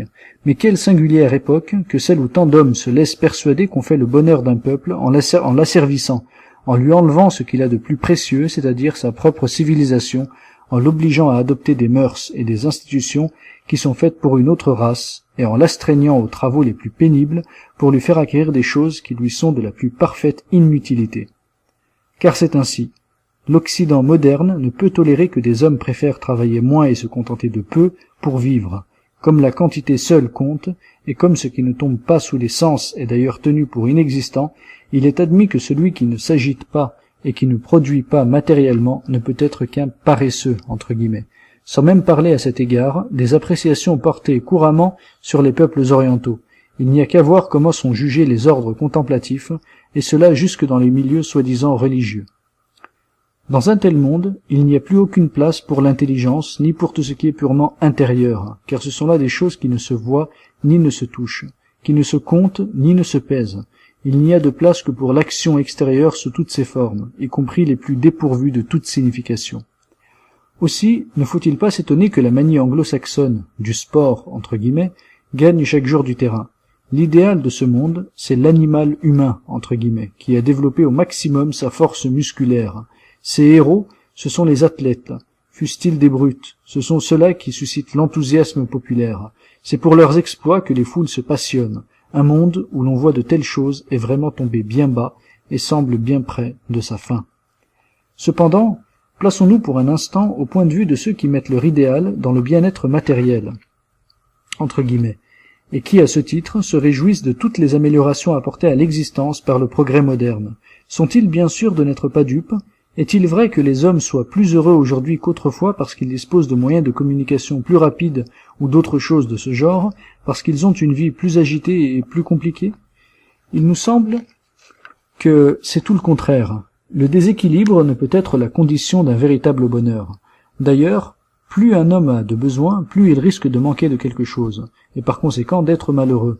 La civilisation moderne vise à multiplier les besoins artificiels, et comme nous le disions déjà plus haut, elle créera toujours plus de besoins qu'elle n'en pourra satisfaire, car une fois qu'on s'est engagé dans cette voie, il est bien difficile de s'y arrêter, et il n'y a même aucune raison de s'arrêter à un point déterminé. Les hommes ne pouvaient éprouver aucune souffrance d'être privés de choses qui n'existaient pas, et auxquelles ils n'avaient jamais songé. Maintenant, au contraire, ils souffrent forcément si ces choses leur font défaut, puisqu'ils se sont habitués à les regarder comme nécessaires, et que, en fait, elles leur sont vraiment devenues nécessaires. Aussi s'efforcent-ils par tous les moyens d'acquérir ce qui peut leur procurer toutes les satisfactions matérielles, les seules qu'ils soient capables d'apprécier. Il ne s'agit que de gagner de l'argent, entre guillemets, parce que c'est là ce qui permet d'obtenir ces choses. Et plus on en a, plus on veut en avoir encore, parce qu'on se découvre sans cesse des besoins nouveaux, et cette passion devient l'unique but de toute la vie. De là, la concurrence féroce que certains évolutionnistes, entre guillemets, ont élevée à la dignité de loi scientifique sous le nom de lutte pour la vie, entre guillemets, et dont la conséquence logique est que les plus forts, au sens le plus étroitement matériel de ce mot, ont seuls droit à l'existence. De là aussi l'envie et même la haine dont ceux qui possèdent la richesse sont l'objet de la part de ceux qui en sont dépourvus. Comment des hommes à qui on a prêché les théories égalitaires, entre guillemets, pourraient-ils ne pas se révolter en constatant autour d'eux l'inégalité sous la forme qui doit leur être la plus sensible parce qu'elle est de l'ordre le plus grossier? Si la civilisation moderne devait s'écrouler quelques jours sous la poussée des appétits désordonnés qu'elle a fait naître dans la masse, il faudrait être bien aveugle pour n'y pas voir le juste châtiment de son vice fondamental, ou, pour parler sans aucune phraséologie morale, le choc en retour, entre guillemets, de sa propre action dans le domaine même où elle s'est exercée. Il est dit dans l'Évangile, « Celui qui frappe avec l'épée périra par l'épée. Celui qui déchaîne les forces brutales de la matière périra écrasé par ces mêmes forces, dont il n'est plus maître lorsqu'il les a imprudemment mises en mouvement, et qu'il ne peut se vanter de retenir indéfiniment dans leur marche fatale. Force de la nature ou force des masses humaines, où les unes et les autres tout ensemble, peu importe, ce sont toujours les lois de la matière qui entrent en jeu, et qui brisent inexorablement celui qui a cru pouvoir les dominer sans s'élever lui-même au-dessus de la matière. Et l'Évangile dit encore, « Toute maison divisée contre elle-même s'écroulera ». Cette parole aussi s'applique exactement au monde moderne, avec sa civilisation matérielle qui ne peut, par sa nature même, que susciter partout la lutte et la division. La conclusion est trop facile à tirer, et il n'est pas besoin de faire appel à d'autres considérations pour pouvoir, sans crainte de se tromper, prédire à ce monde une fin tragique. À moins qu'un changement radical, allant jusqu'à un véritable retournement, ne survienne à brève échéance. Nous savons bien que certains nous reprocheront d'avoir, en parlant du matérialisme de la civilisation moderne comme nous venons de le faire, négligé certains éléments qui semblent constituer tout au moins une atténuation à ce matérialisme. Et en effet, s'il n'y en avait pas, il est fort probable que cette civilisation aurait déjà péri lamentablement. Nous ne contestons donc nullement l'existence de tels éléments, mais encore ne faut-il pas s'illusionner à ce sujet. D'une part, nous n'avons pas à y faire entrer tout ce qui, dans le domaine philosophique, se présente sous des étiquettes comme celles de spiritualisme et d'idéalisme entre guillemets, non plus que tout ce qui, dans les tendances contemporaines, n'est que moralisme entre guillemets et sentimentalisme entre guillemets. Nous nous sommes déjà suffisamment expliqués là-dessus, et nous rappellerons simplement que ce sont là, pour nous, des points de vue tout aussi profanes que celui du matérialisme théorique ou pratique, et qui s'en éloignent beaucoup moins en réalité qu'en apparence. D'autre part, s'il y a encore des restes de spiritualité véritable, c'est malgré l'esprit moderne et contre lui qu'ils ont subsisté jusqu'ici. Ces restes de spiritualité, c'est seulement pour tout ce qui est proprement occidental, dans l'ordre religieux qu'il est possible de le trouver. Mais nous avons déjà dit combien la religion est aujourd'hui amoindrie, combien ses fidèles eux-mêmes s'en font une conception étroite et médiocre, et à quel point on en a éliminé l'intellectualité, qui ne fait qu'un avec la vraie spiritualité. Dans ces conditions, si certaines possibilités demeurent encore, ce n'est guère qu'à l'état latent, et dans le présent, leur rôle effectif se réduit à bien peu de choses. Il n'en faut pas moins admirer la vitalité d'une tradition religieuse qui, même ainsi résorbée dans une sorte de virtualité, persiste en dépit de tous les efforts qui ont été tentés depuis plusieurs siècles pour l'étouffer et l'anéantir. Et si l'on savait réfléchir, on verrait qu'il y a dans cette résistance quelque chose qui implique une puissance non humaine. Mais, encore une fois, cette tradition n'appartient pas au monde moderne. Elle n'est pas un de ses éléments constitutifs, elle est le contraire même de ses tendances et de ses aspirations. Cela, il faut le dire franchement, et ne pas chercher de vaine conciliation, entre l'esprit religieux au vrai sens de ce mot et l'esprit moderne, il ne peut y avoir qu'antagonisme. Toute compromission ne peut qu'affaiblir le premier et profiter au second, dont l'hostilité ne sera pas pour cela désarmée, car il ne peut vouloir que la destruction complète de tout ce qui, dans l'humanité, reflète une réalité supérieure à l'humanité. On dit que l'Occident moderne est chrétien, mais c'est là une erreur. L'esprit moderne est anti-chrétien, parce qu'il est essentiellement anti-religieux, et il est anti-religieux parce que, plus généralement encore, il est anti-traditionnel. C'est là ce qui constitue son caractère propre, ce qui le fait être ce qu'il est.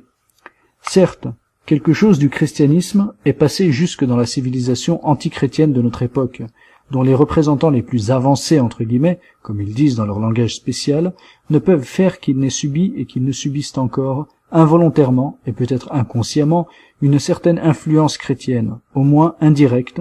Il en est ainsi parce qu'une rupture avec le passé, si radicale qu'elle soit, ne peut jamais être absolument complète, et telle qu'elle supprime toute continuité.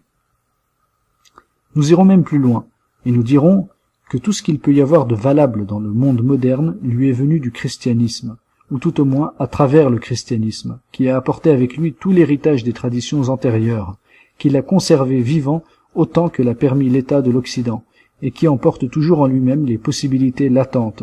Mais qui donc, aujourd'hui, même parmi ceux qui s'affirment chrétiens, a encore la conscience effective de ces possibilités? Où sont, même dans le catholicisme, les hommes qui connaissent le sens profond de la doctrine qu'ils professent extérieurement, qui ne se contentent pas de croire, entre guillemets, d'une façon plus ou moins superficielle, et plus par le sentiment que par l'intelligence, mais qui savent, entre guillemets, réellement la vérité de la tradition religieuse qu'ils considèrent comme leur? Nous voudrions avoir la preuve qu'il en existe au moins quelques-uns, car ce serait là, pour l'Occident, le plus grand et peut-être le seul espoir de salut. Mais nous devons avouer que, jusqu'ici, nous n'en avons point encore rencontré. Faut-il supposer que, comme certains sages de l'Orient, ils se tiennent cachés en quelque retraite presque inaccessible, ou faut-il renoncer définitivement à ce dernier espoir? L'Occident a été chrétien au Moyen-Âge, mais il ne l'est plus. Si l'on dit qu'il peut encore le redevenir, nul ne souhaite plus que nous qu'il en soit ainsi, et que cela arrive à un jour plus proche que ne le ferait penser tout ce que nous voyons autour de nous. Mais qu'on ne s'y trompe pas, ce jour-là, le monde moderne aura vécu.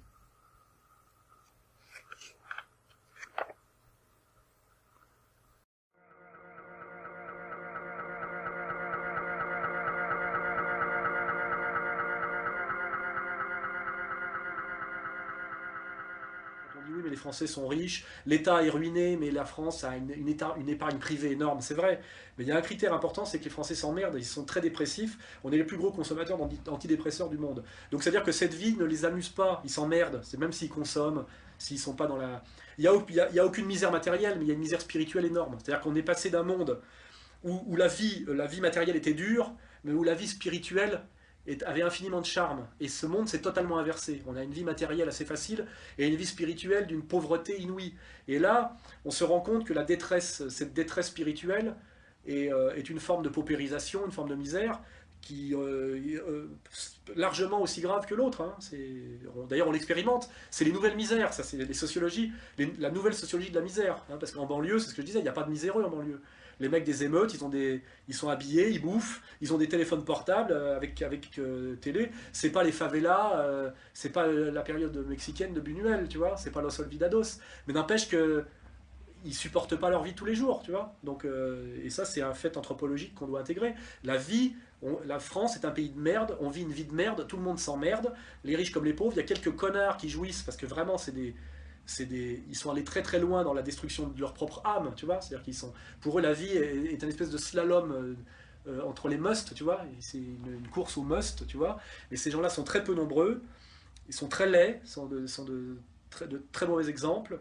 Ce sont des parasites intégraux hein, à tous les niveaux, et ils pourront pas tenir la boutique très longtemps. Hein. Et je pense qu'à un moment donné, même, il y aura peut-être une alliance objective entre tous les miséreux, tu vois ce que je veux dire? C'est-à-dire que les cadres miséreux, les catholiques miséreux, tous ceux qu'on en marre, qui sont peut-être capables pour se dire, on a les mêmes ennemis, on va peut-être s'allier. Pour tout dire, il y a deux styles d'hommes. Il y a les hommes qui sont des devenants, et il y a les hommes qui sont des arrêtés. Vous avez plein de gens sur Terre aujourd'hui dans la société marchande qui sont des arrêtés. Ils sont au terminus. Ils ont leur fonction sociale, ils ont leur théâtre, ils ont leurs femmes, ils ont leurs enfants, ils ont leurs loisirs. Ce sont des arrêtés. Ils sont cristallisés dans l'économie narcissique de la représentation sociale à travers un rôle qui est leur identité. Que sont-ils? Ils sont leur rôle social dans l'économie spectaculaire de la marchandise. Et il y a les devenants. Les devenants sont des gens qui ne se sont jamais arrêtés. Ils sont dans le fouot, dans la foussisse, c'est-à-dire dans le croître du jouir qui sans arrêt se déplace et se dépasse. Pourquoi aujourd'hui les gens sont en dépression, en angoisse, dans une longue errance de mal-être? Parce qu'ils sont arrêtés.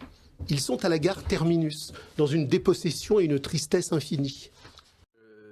Peut-être le point positif du capitalisme, c'est qu'il a au moins créé un sujet universel. C'est le seul truc, c'est ce que dit Marx. Voilà, qui peut rentrer dans voilà. un communisme devenu universel. Ce qu'il faut bien que les gens comprennent, c'est que le communisme premier n'a pas échoué par hasard.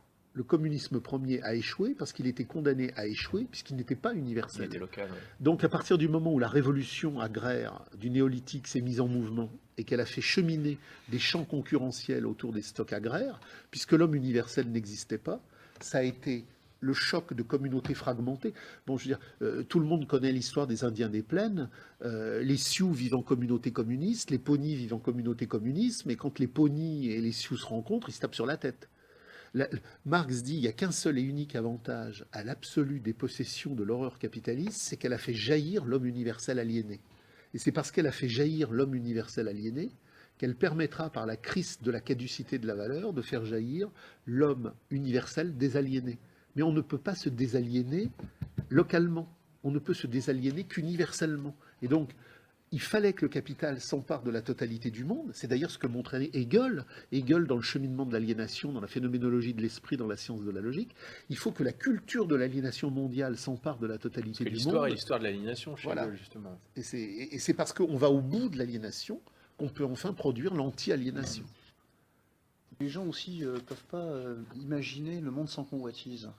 Ce qui fait que, par exemple, demain, on met les choses un peu en commun, enfin on fait comme ça, eh ben, ils vont tous venir sur la côte de Charente-Maritime, par exemple, et puis ils vont tous venir habiter là, et puis ils vont tous s'entre-déchirer pour boire le pinot. Mais alors, le meilleur pinot. Alors, ce qu'il dit et ce que vous dites est vachement important, parce que c'est ce que montre Hegel, et c'est ce que reprend Marx. C'est-à-dire que j'ai des fois des gens qui me disent, mais enfin, les gens ont en eux une soif de pouvoir, une soif de puissance. J'avais participé à un débat, et il y avait un mec qui en plus était visiblement très névrotique, et lui, il avait une soif de pouvoir. Et il me disait, mais de toute façon, ça a toujours été comme ça, les gens ont une soif de pouvoir. Et ce que montre Hegel, et ce que montre Marx, et ce que montre Clastres sur les Indiens Guayakis, ce que montre même Lévi-Strauss, c'est qu'il n'y a jamais de soif s'il n'y a pas un espace qui rend possible la soif.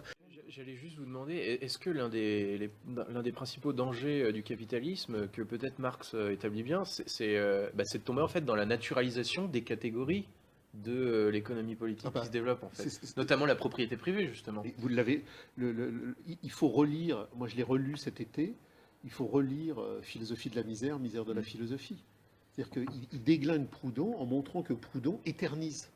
Proudhon ne comprend pas que les catégories du monde dans lequel nous vivons sont nées dans ce monde. Il veut un bon argent sans les mauvais côtés. Voilà. Il a une formule moi, comme ça. je dis souvent ça dans les conférences. Ma grand-mère, tout petit, j'étais chiant. Et déjà, je disais que ce monde était pourri.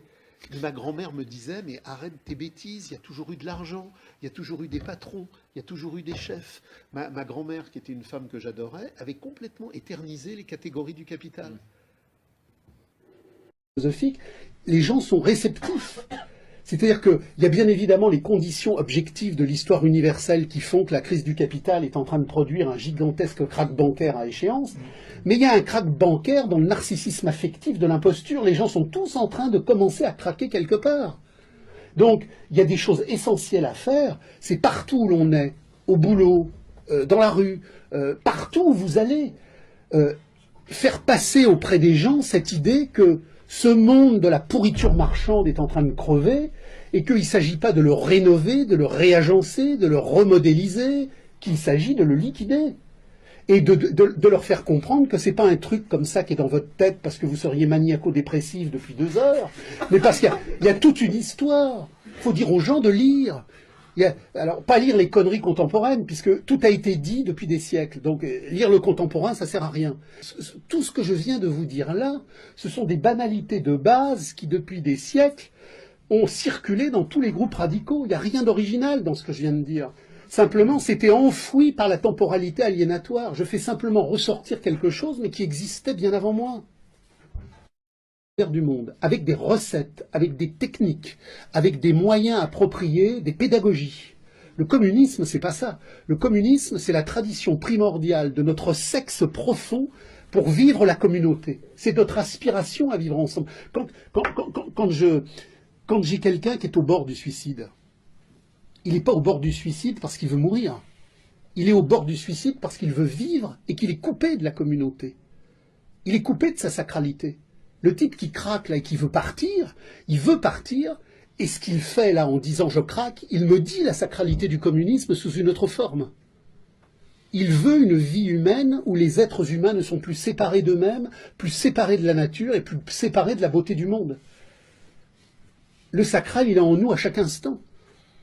Il est en nous quand on embrasse l'être que l'on aime, il est en nous quand on mange un fromage que l'on respire, quand on boit un vin que l'on adore, quand on caresse un arbre dans la forêt, le sacral est partout. Simplement, la profanation marchande nous a dénaturés. Donc c'est tout ça qui doit être réapproprié. C'est très intéressant ce que vous dites. Alors, vous dites dans votre livre que l'empire libéral, je vous cite, agit comme un rouleau compresseur qui par définition s'agace de tout ce qui est sacré. Oui. Alors justement, dans une époque où il y a moins de sens de sacré, et que justement le sacré semble être le seul rempart contre la modernité et le libéralisme, comment on fait pour résister? Vous venez de le dire, effectivement, en reprenant conscience de... Non, mais comme il n'y a plus de sacré, je veux dire, le catholique... Non, il n'y a pas plus de sacré. Oui. Le sacré, il est... comment dirais-je, il est comme la théorie des ondes chez Nikola Tesla, il est là partout. C'est qu'on a l'antenne qui nous permettait d'être connectés au sacré, de le ressentir je dirais presque sur le plan cosmique. Cette antenne a été volontairement cassée. Donc en fait, aujourd'hui, le rapport au sacré passe par les textes. C'est d'ailleurs ce que je reproche, c'est-à-dire que c'est absolument pas un sacré vibratoire et incarné, parce que la relation au sacré, c'est une relation cosmique. En fait, le sacré, c'est de la physique réelle. Tu vois ce que je veux dire? Le sacré, c'est le monde physique, au-delà de la conception du monde physique qu'ont les décartriens et les positivistes. Le sacré, c'est le physique intégral. Alors qu'aujourd'hui, on pense que le sacré, c'est du texte antiphysique. Or, ce n'est pas ça, justement. Le sacré est totalement à vivre, est totalement vivant, et totalement compatible même avec la physique. C'est ça que je veux dire, avec la physique et la physique. Et donc, aujourd'hui, c'est recomprendre et reconnecter le sacré dont nous sommes faits et qui est en nous. C'est ça la pensée traditionnelle. Et c'est ça la véritable Église. Et c'est ça la vraie religion. Ce n'est pas savoir si ce que j'ai dit tout à l'heure est conforme ou pas aux textes de Vatican II qui sont un consensus politico-diplomatique par des gens totalement dévoyés et qui ont perdu tout contact au sacré, notamment parce qu'ils ont détruit cette antenne qui les fait communier avec le cosmos habité partout par la vérité de Dieu telle qu'on doit la comprendre, et qui sont uniquement sur la psalmodier mollement, dans un contexte bourgeois, des textes dont ils ne comprennent plus rien et qui sont en plus des textes qui ont été réécrits, réduits, mal traduits et qui se réduisent à des simagrées. Voilà, c'est tout. Voilà, c'est des moulins à prière faits par des bourgeois dont on a coupé toutes les antennes. C'est ça que j'ai. Et là, je me réfère à Evola, à Guénon, à Massignon, etc. J'ai un trop grand respect pour le sacré pour aujourd'hui me fourvoyer avec les religieux. C'est ça la vérité. Voilà, c'est tout. Voilà, le comprendront ceux qui comprendront, voilà. Oui, mais le message est clair. Oui, voilà. Comprendre, ça nécessite un effort. Comprendre, c'est une dialectique d'intentionnalité qui fait que je m'empare de la richesse du monde, mais de la difficulté du monde. Donc, comprendre, c'est affronter la difficulté du monde dans un acte de méthode où, effectivement, je fais effort pour prendre ce que l'aliénation me cache. La vérité nous est cachée par l'aliénation. Mais le pire allié de l'aliénation, c'est cette servilité volontaire qui fait que les gens sont flémasses. Flémasses. Les gens vous disent souvent, mais on ne va pas se prendre la tête. C'est-à-dire que les gens rigolent, les gens déambulent, les gens se distraient, puis de temps en temps, il y aurait un temps où on se prendrait la tête. Les présocratiques, Hegel et Marx, nous ont appris qu'il n'y a pas de prise de tête.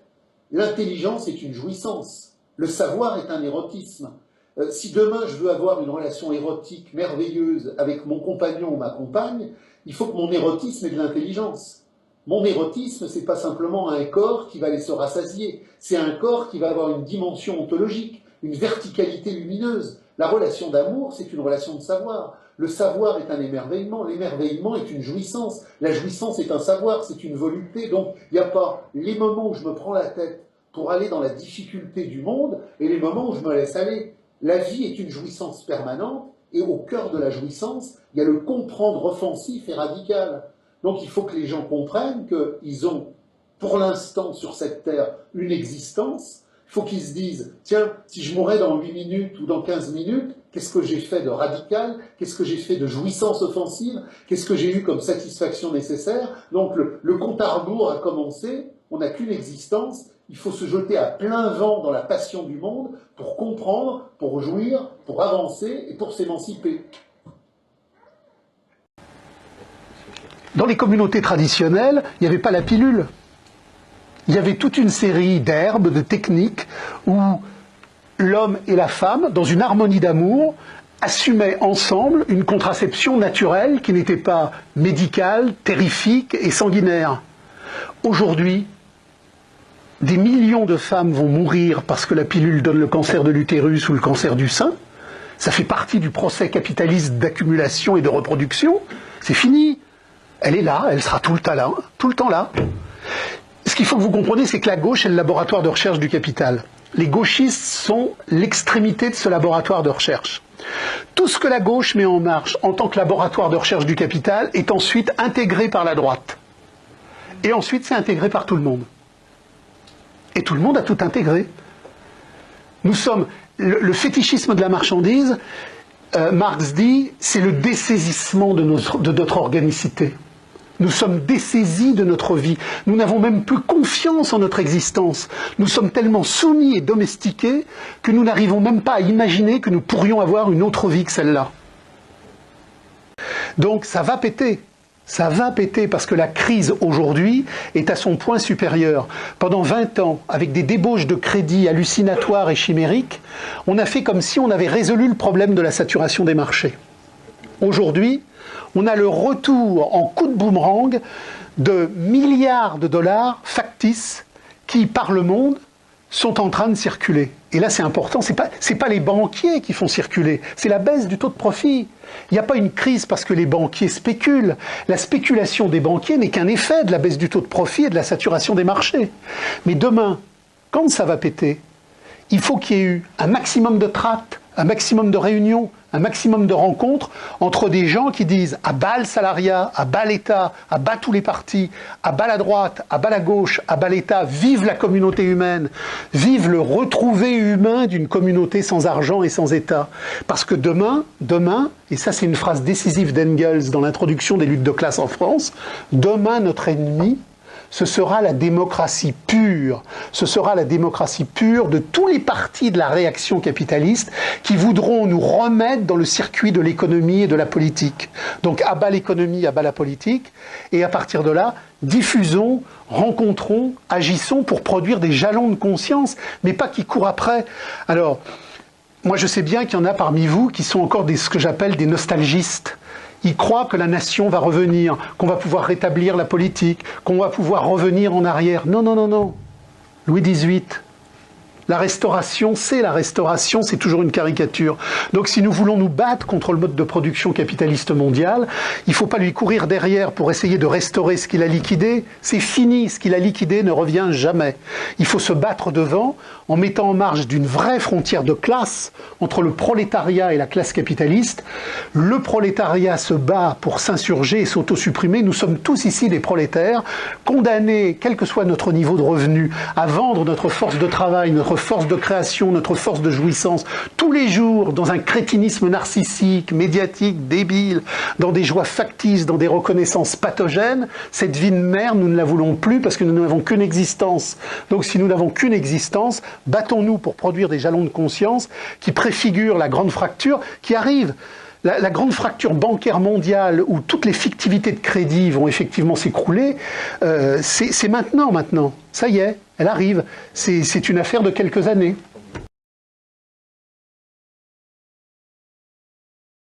Alors, question, est-ce qu'il peut parler un peu de l'Orient et de l'Occident? Il a cité René Guénon, qui a écrit dessus. Ah, très bien, je peux en parler des heures. Après, je ne sais pas si c'est le sujet principal de notre combat politique, mais pour moi, l'Occident et l'Orient, ce ne sont pas que des zones géographiques, ce sont aussi des espaces et des réalités métaphysiques. Une qui est le monde du matérialisme et du consumérisme le plus absolu, et une autre, et c'est pour ça que je te dis que c'est pas géographique, parce que tu vas au Moyen-Orient aujourd'hui, il y a le consumérisme aussi, il y a tout, il y a le matérialisme le plus absolu, le plus clinquant. Il suffit que tu ailles au Qatar ou en Arabie Saoudite, tu vois ça. Mais, et de l'autre côté, quand on parle de l'Orient, il y a une vision de beaucoup plus entendre et comprendre, sonder l'invisible et sonder le métaphysique. Et donc, je n'apprécie pas cette dichotomie ou cette démarche bicéphale, parce qu'on oppose deux mondes, alors qu'en réalité, le monde est plus complexe. Je ne les appellerai pas Orient ou Occident, mais je les appellerai plutôt société traditionnelle contre société moderne. Et les sociétés modernes, aujourd'hui, qui sont symbolisées par l'oligarchie d'Occident, sont en train elles-mêmes de rendre malade leur propre population. Parce que tu vas dans les villages chez vous en France, moi j'ai vécu 14 ans de ma vie dans les villages. C'est d'ailleurs là où j'ai connu un petit peu, j'ai compris que c'était pas facile d'être noir quand t'es enfant. Mais bon, on va pas en revenir sur cet épisode-là. Et ils souffrent du consumérisme aussi, parce qu'ils ont un rapport à la terre, ils ont un rapport au monde dans les campagnes qui n'est pas le même que dans les grandes villes de France ou d'Occident, bien de manière encore plus prononcée. Pour revenir à l'Afrique, parce que c'est mon sujet de prédilection, il se trouve que le rapport qu'on a à la terre, le rapport qu'on a à la nature, à l'invisible, au monde, n'est pas le même que dans les sociétés dites modernes en tant que telles. Et donc l'opposition Occident-Orient, j'aime pas trop les appeler ainsi parce que ça peut tromper. Quand on dit ça, on a l'impression que l'Orient, ça serait les sociétés traditionnelles et l'Occident, les sociétés modernes. Or, la modernité a colonisé l'humanité dans sa globalité à différents niveaux et à différents degrés. Mais je parle beaucoup plus de sociétés traditionnelles et de sociétés modernes. Aujourd'hui, nous sommes où? Nous sommes au chapitre 20 de l'Apocalypse, puisque l'Apocalypse, je ne le démontre pas, c'est un livre prédictif et descriptif. Entre autres, c'est une poésie transcendantale, bien sûr, peut-être même avant tout.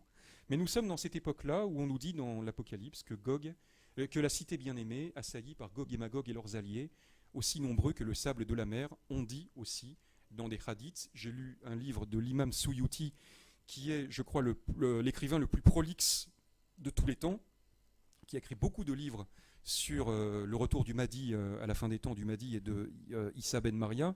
Il dit exactement la même chose. Hein. Il parle du retour du combat entre Gog et Magog et la cité sainte. Là, on voit, pour moi, dans cette phrase, une chose très importante qui est guénonienne par excellence, c'est le principe du combat entre Orient et Occident. Oui, il y a un conflit des civilisations, bien sûr qu'il y a un conflit de civilisation, c'est entre l'Orient et l'Occident.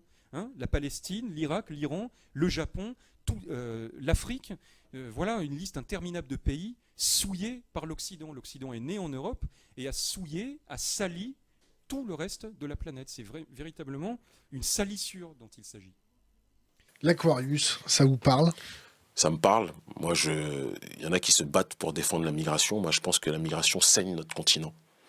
Et que notre peuple, c'est quelque chose que je dis tout le temps quand je suis au contact des miens dans les villages ou dans les grandes capitales en Afrique, francophone ou même dans la diaspora, je dis que mieux vaut risquer nos vies en luttant contre les bourreaux et nos dictateurs à la tête de nos États, mieux vaut risquer nos vies sur le continent, comme nous on essaye de le faire, que risquer sa vie pour traverser la Méditerranée et finir esclave dans le sud de l'Italie, travailler sous la volonté des multinationales occidentales, en dessous du seuil de pauvreté, quelque part, d'accord, par le processus du dumping social. Donc moi je fais partie des gens qui pensent que j'aimerais profondément, et je me bats pour ça, pour que les nôtres restent sur le continent. On a beaucoup de campagnes de sensibilisation sur ce terrain-là. Alors Magloire Kemaïeu va dire « Ah, c'est vilain parce qu'il ne veut pas que les Africains émigrent, peut-être ».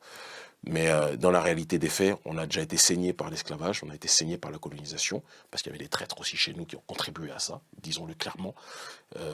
Et bien pour moi, aujourd'hui, c'est de l'esclavage moderne. C'est-à-dire qu'il y a les multinationales occidentales qui se mettent d'accord avec les oligarchies chez nous, d'accord, et qui prennent de la même façon, sauf que cette fois-ci, ça donne une sensation de volontariat, mais le loupen-prolétariat de chez nous, pour qu'il aille travailler en Occident. Ça crée quoi? Des tensions communautaires, parce que les nôtres, lorsqu'ils viennent avec un autre schéma civilisationnel chez vous, déjà, dans vos pays, il n'y a pas de boulot pour les populations autochtones. D'autres viennent, pour ceux qui vont connaître l'Eldorado, ils connaissent l'enfer. Il y a des tensions qui peuvent être évitables et qui ne sont présentes que parce que l'oligarchie occidentale et l'oligarchie africaine sont en concubinage pour justement se faire le maximum de blé. L'Aquarius, tu Non, sais, mais c'est un bateau c'est la réponse que je viens de te qui donner. vient sauver des gens. C'est bien, c'est pas bien. Qui vient sauver? C'est qui dit sauver? Ils sont en train de boire la tasse quand même. Non, le sauvetage, il ne se situe pas là. Le sauvetage, il se situe sur le terrain de la justice sociale.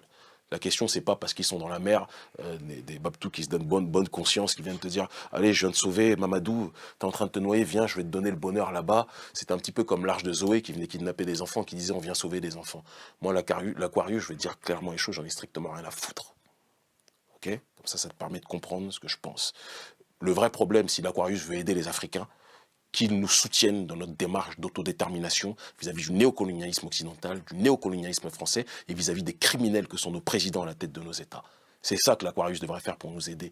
Pas prendre ces gens et les ramener ailleurs que chez eux, alors qu'ils peuvent contribuer à nous permettre de nous enraciner et de lutter solidement comme nous on le fait sur le continent africain. Donc moi, désolé pour ce discours politiquement incorrect, mais là, l'Aquarius, j'en ai strictement rien à cirer. Et il charme la bien-pensance française ou occidentale, mais j'en ai rien à foutre, moi, de l'Aquarius, très clairement. Il veut simplement sauver des gens. Non, qui sauve déjà les leurs. Il y a beaucoup d'SDF en France. Je ne comprends pas pourquoi l'Aquarius n'essaie pas de sauver déjà les SDF français qui meurent en hiver sous moins 5 degrés. Ouais, ils sont pas en Méditerranée. Hein. Non, mais l'Aquarius, c'est des Français, non? C'est multinationalité. Ah d'accord, européenne. Mais il y a assez de gens qui meurent en France ou en Occident qui s'en occupent et que nous, on s'occupe des nôtres. Charité bien ordonnée commence par soi-même. Retroussons nos manches et notre jour viendra. Bernanos disait « Les générations actuelles sont les plus médiocres que la France ait jamais connues. Mais chaque jour qui passe les décime. L'heure viendra où elles rempliront les cimetières, et je me demande si elles seront seulement capables d'engraisser, mortes, une terre qu'elles n'ont pas su défendre vivante. La France doit tenir bon jusque-là.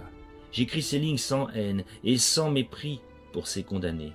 Il faut qu'elles disparaissent pour que disparaissent avec elles les mensonges mortels qui ont hideusement proliféré sur leur médiocrité. Notre jour viendra. La libération des rois et des églises. Les marchands, en Hollande, d'abord, s'émancipent de Philippe II d'Espagne, se libèrent de cette contrainte. Le roi tenait les marchands. Dans l'Ancien Régime, moi j'ai pas appris ça à l'école, dans l'Ancien Régime, c'était pendant des siècles, les rois tenaient les marchands. On savait qu'on avait à craindre des marchands. Depuis des millénaires, on savait qu'on a à craindre des marchands.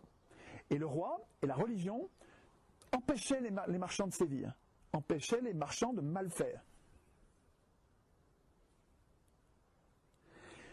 Et quand les marchands, intrigants avec tout cet argent qu'ils accumulaient, intrigants pour avoir le pouvoir politique, arrivent à prendre le pouvoir politique, c'est 1789 chez nous, hein. C'est avant en Hollande, puis en Angleterre, puis chez nous, puis aux États-Unis.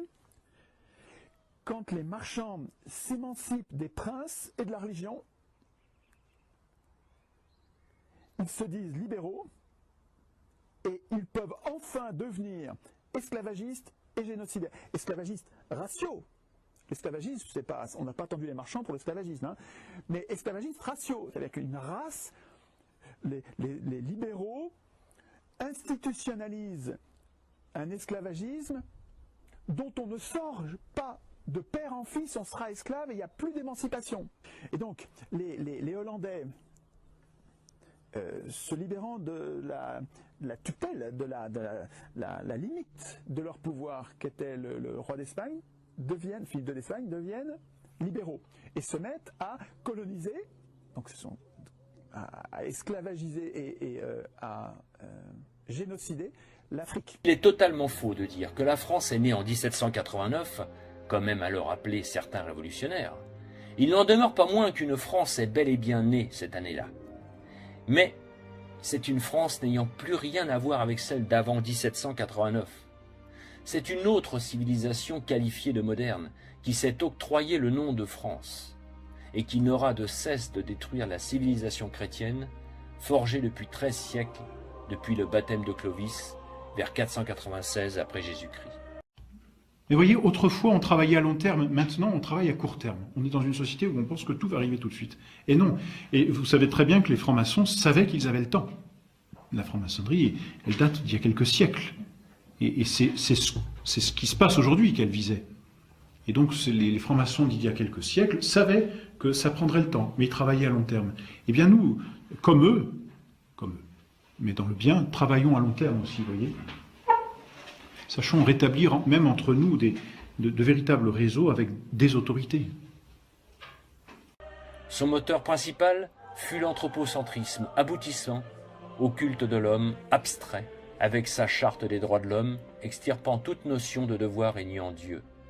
La Réforme avait divisé les Français en deux camps fratricides, la Révolution accentuera cette division et s'offrira, comme Saint Barthélemy, l'épisode encore plus sanglant des guerres de Vendée.